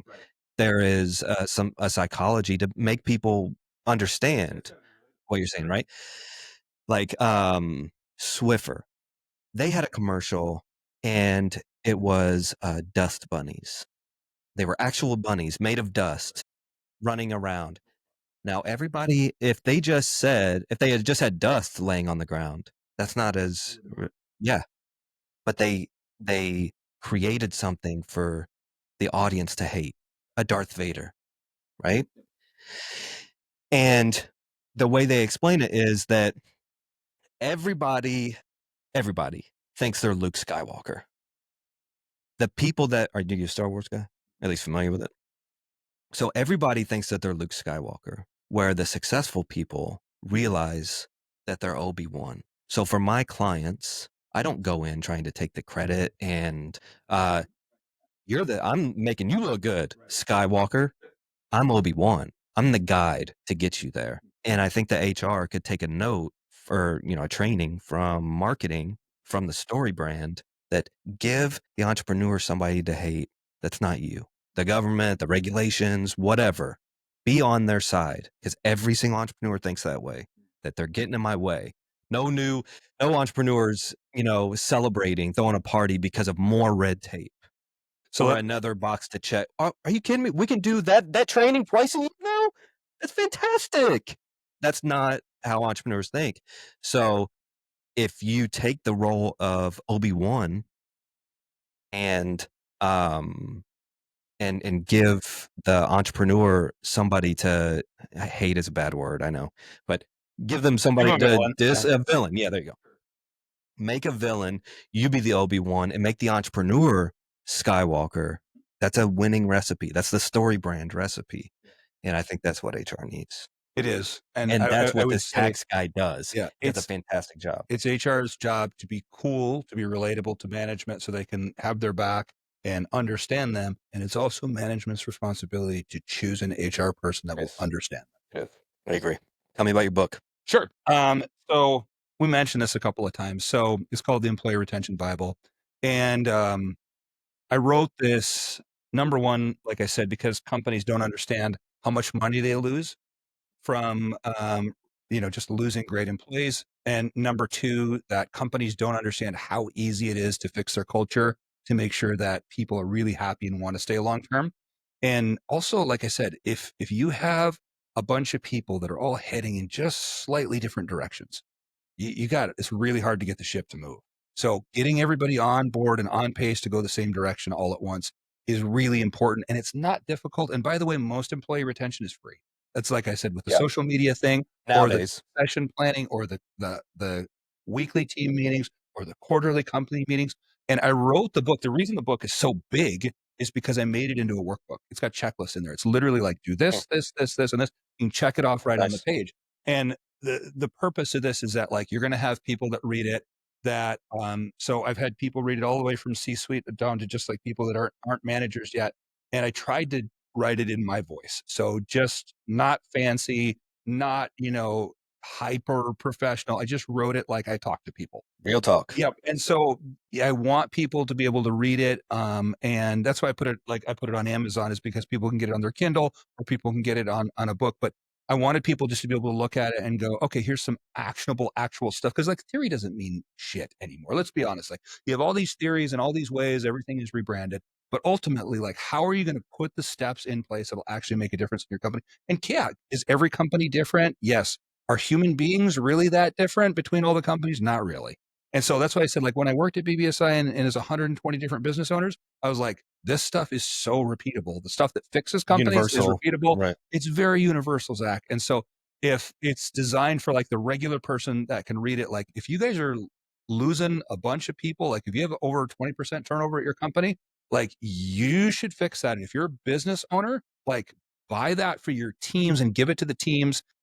Like another thing that you can do as a business owner that's really powerful is like, however you bonus your managers, start to bonus them on part of their bonus is retention. Watch how fast everything changes. Watch now, like managers have never trained anybody in their life, spending time training them because they're like, I got to keep these people. And then, yeah, like it doesn't have to be their whole bonus, but you know what I mean? Like include it. Like, because once companies really realize when they do that math that we talked about, how much money they lose every year rolling people out, they're going to be like, holy cow, we got to keep our people. Yeah. Yeah. No, that's a good little tip. Yeah. And as I said, so I made it actionable. I made a checklist, go through and put these things in place in your company, and it'll work for any company size. It's, all the stuff that we talked about in the pod. If you can put it in place and run it, you don't have to have the highest level HR person like we talked about. If a company's under 100 people, you just have to have somebody that pays attention to this stuff and does it. But unless you get everybody rowing the same direction, you're always going to have problems. That's what I wrote. What about InZone? Are you allowed to talk about InZone? Yeah, I could talk about InZone. Obviously, I won't get into like, super company particulars, but I'll say that like, I mean, like, what do you guys do? How can people get a hold of you? InZone started in 2014 with Chris Walters and Norm Hudson, and they came over from Freeway, and so they started this, and the whole goal was to be like the insurance company that was really focused on the small business owner, right? And so when they buy these acquisitions of these, and look at America right now, all of the businesses that are for sale. And I mean, there's a ton of them, this as an entrepreneur, there's a ton of very profitable businesses that are for sale, and there's nobody to hand it down to in their family, or their kid doesn't want it or anything else. And so, or the person wants to do a step back and they want to sell, but maybe still be part of their business. So they've got different options where they can just buy the business outright, or they can buy it and the person can stay in as a producer and have, some equity in that. There's all these types of options. But like I got to InZone, Zach, 16 months ago. I got there in June of, what are we in now? 25. So in 23. So I got in there and we were like 268 people, and now we're 907 people in 16 months. And we're going to keep adding about 500 people a year. So there's like, if you want to go, you can go to inzone.com, or you can go look us up on LinkedIn. And there's always a ton of open positions and roles. I think we're in 18 states now, and we use the hub model. Like we'll buy a hub of activity. So we'll buy an agency and then we'll try to get small agencies around it. And we just growing east, started in California, all across the company. Spoken wheel. Yeah. All across the country. And the best thing, like the thing that I like most about InZone, the reason that I decided to go there instead of another company when I started interviewing again, is because I walked out to the car and I was like, they're really very like pretty normal dudes. Like they're very laid back. Like everybody's like, we're just going to work really hard and everybody's going to make a lot of money and let's just go do it together.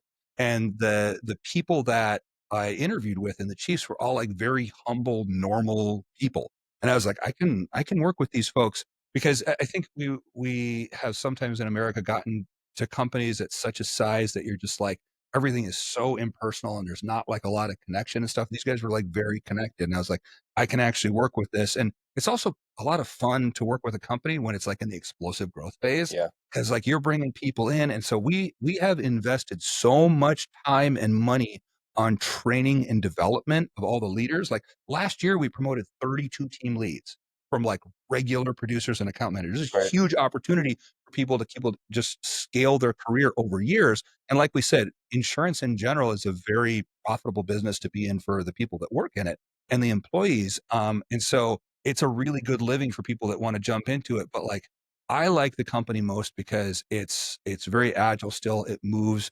Like we do all this stuff quarterly to engage with the employees, and we always are trying to train and develop them. And like, I would rather be at a company that like puts the money up front to constantly be making the people that work there better, even if they would leave, because then you get the best version of them while they're there before they go. That's the most important thing to me is like having a place that I go to. Like I like going to work at InZone, and I want everybody as a head of HR, my goal is to make sure that everybody goes to work there also has that same feeling. Like I really like working here. Everybody's really cool to me. And, I can earn a good living for my family. That's all that matters to me in HR. What, how can people get a hold of you?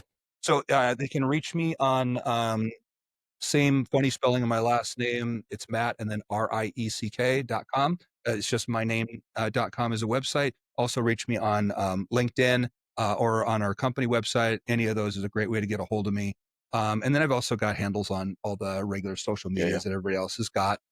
I'll put all of those in the description of the video. Yeah, I appreciate that. And like I said, my goal has always been like, if I can help somebody else that just hasn't had this experience before, because I've gotten the same questions hundreds of times on all this stuff, then at least I can put that information out there. If it costs me 1 hour a week to make videos, and then people can get that information and do better at their companies, because I am not the smartest guy in the room, Zach. I never have been.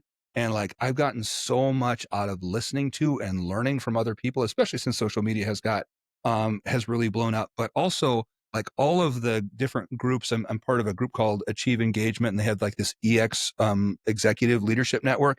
And like, they're constantly putting on all kinds of webinars where they have all kinds of chiefs from different companies talk, and you can learn from them. And when you have all these types of things that you get to learn from other people and get best practices from, you all get better together collectively. I think it's really important, and that none of us are ever think that we're so smart that we can't learn from other people. Yeah, we have a company where it's just online education. Yeah. So maybe we'll host a webinar with you. Yeah. If that's something Yeah, that I you'd would love be to. open Yeah. to do. And they're all in the insurance space. Yeah.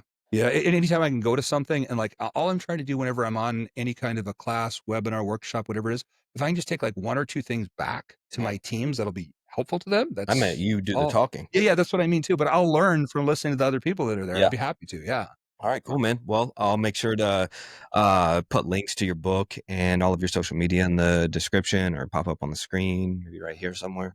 But thanks for coming, dude. Absolutely. This is a great experience. Thanks for the dialogue, man. Yeah. Thanks.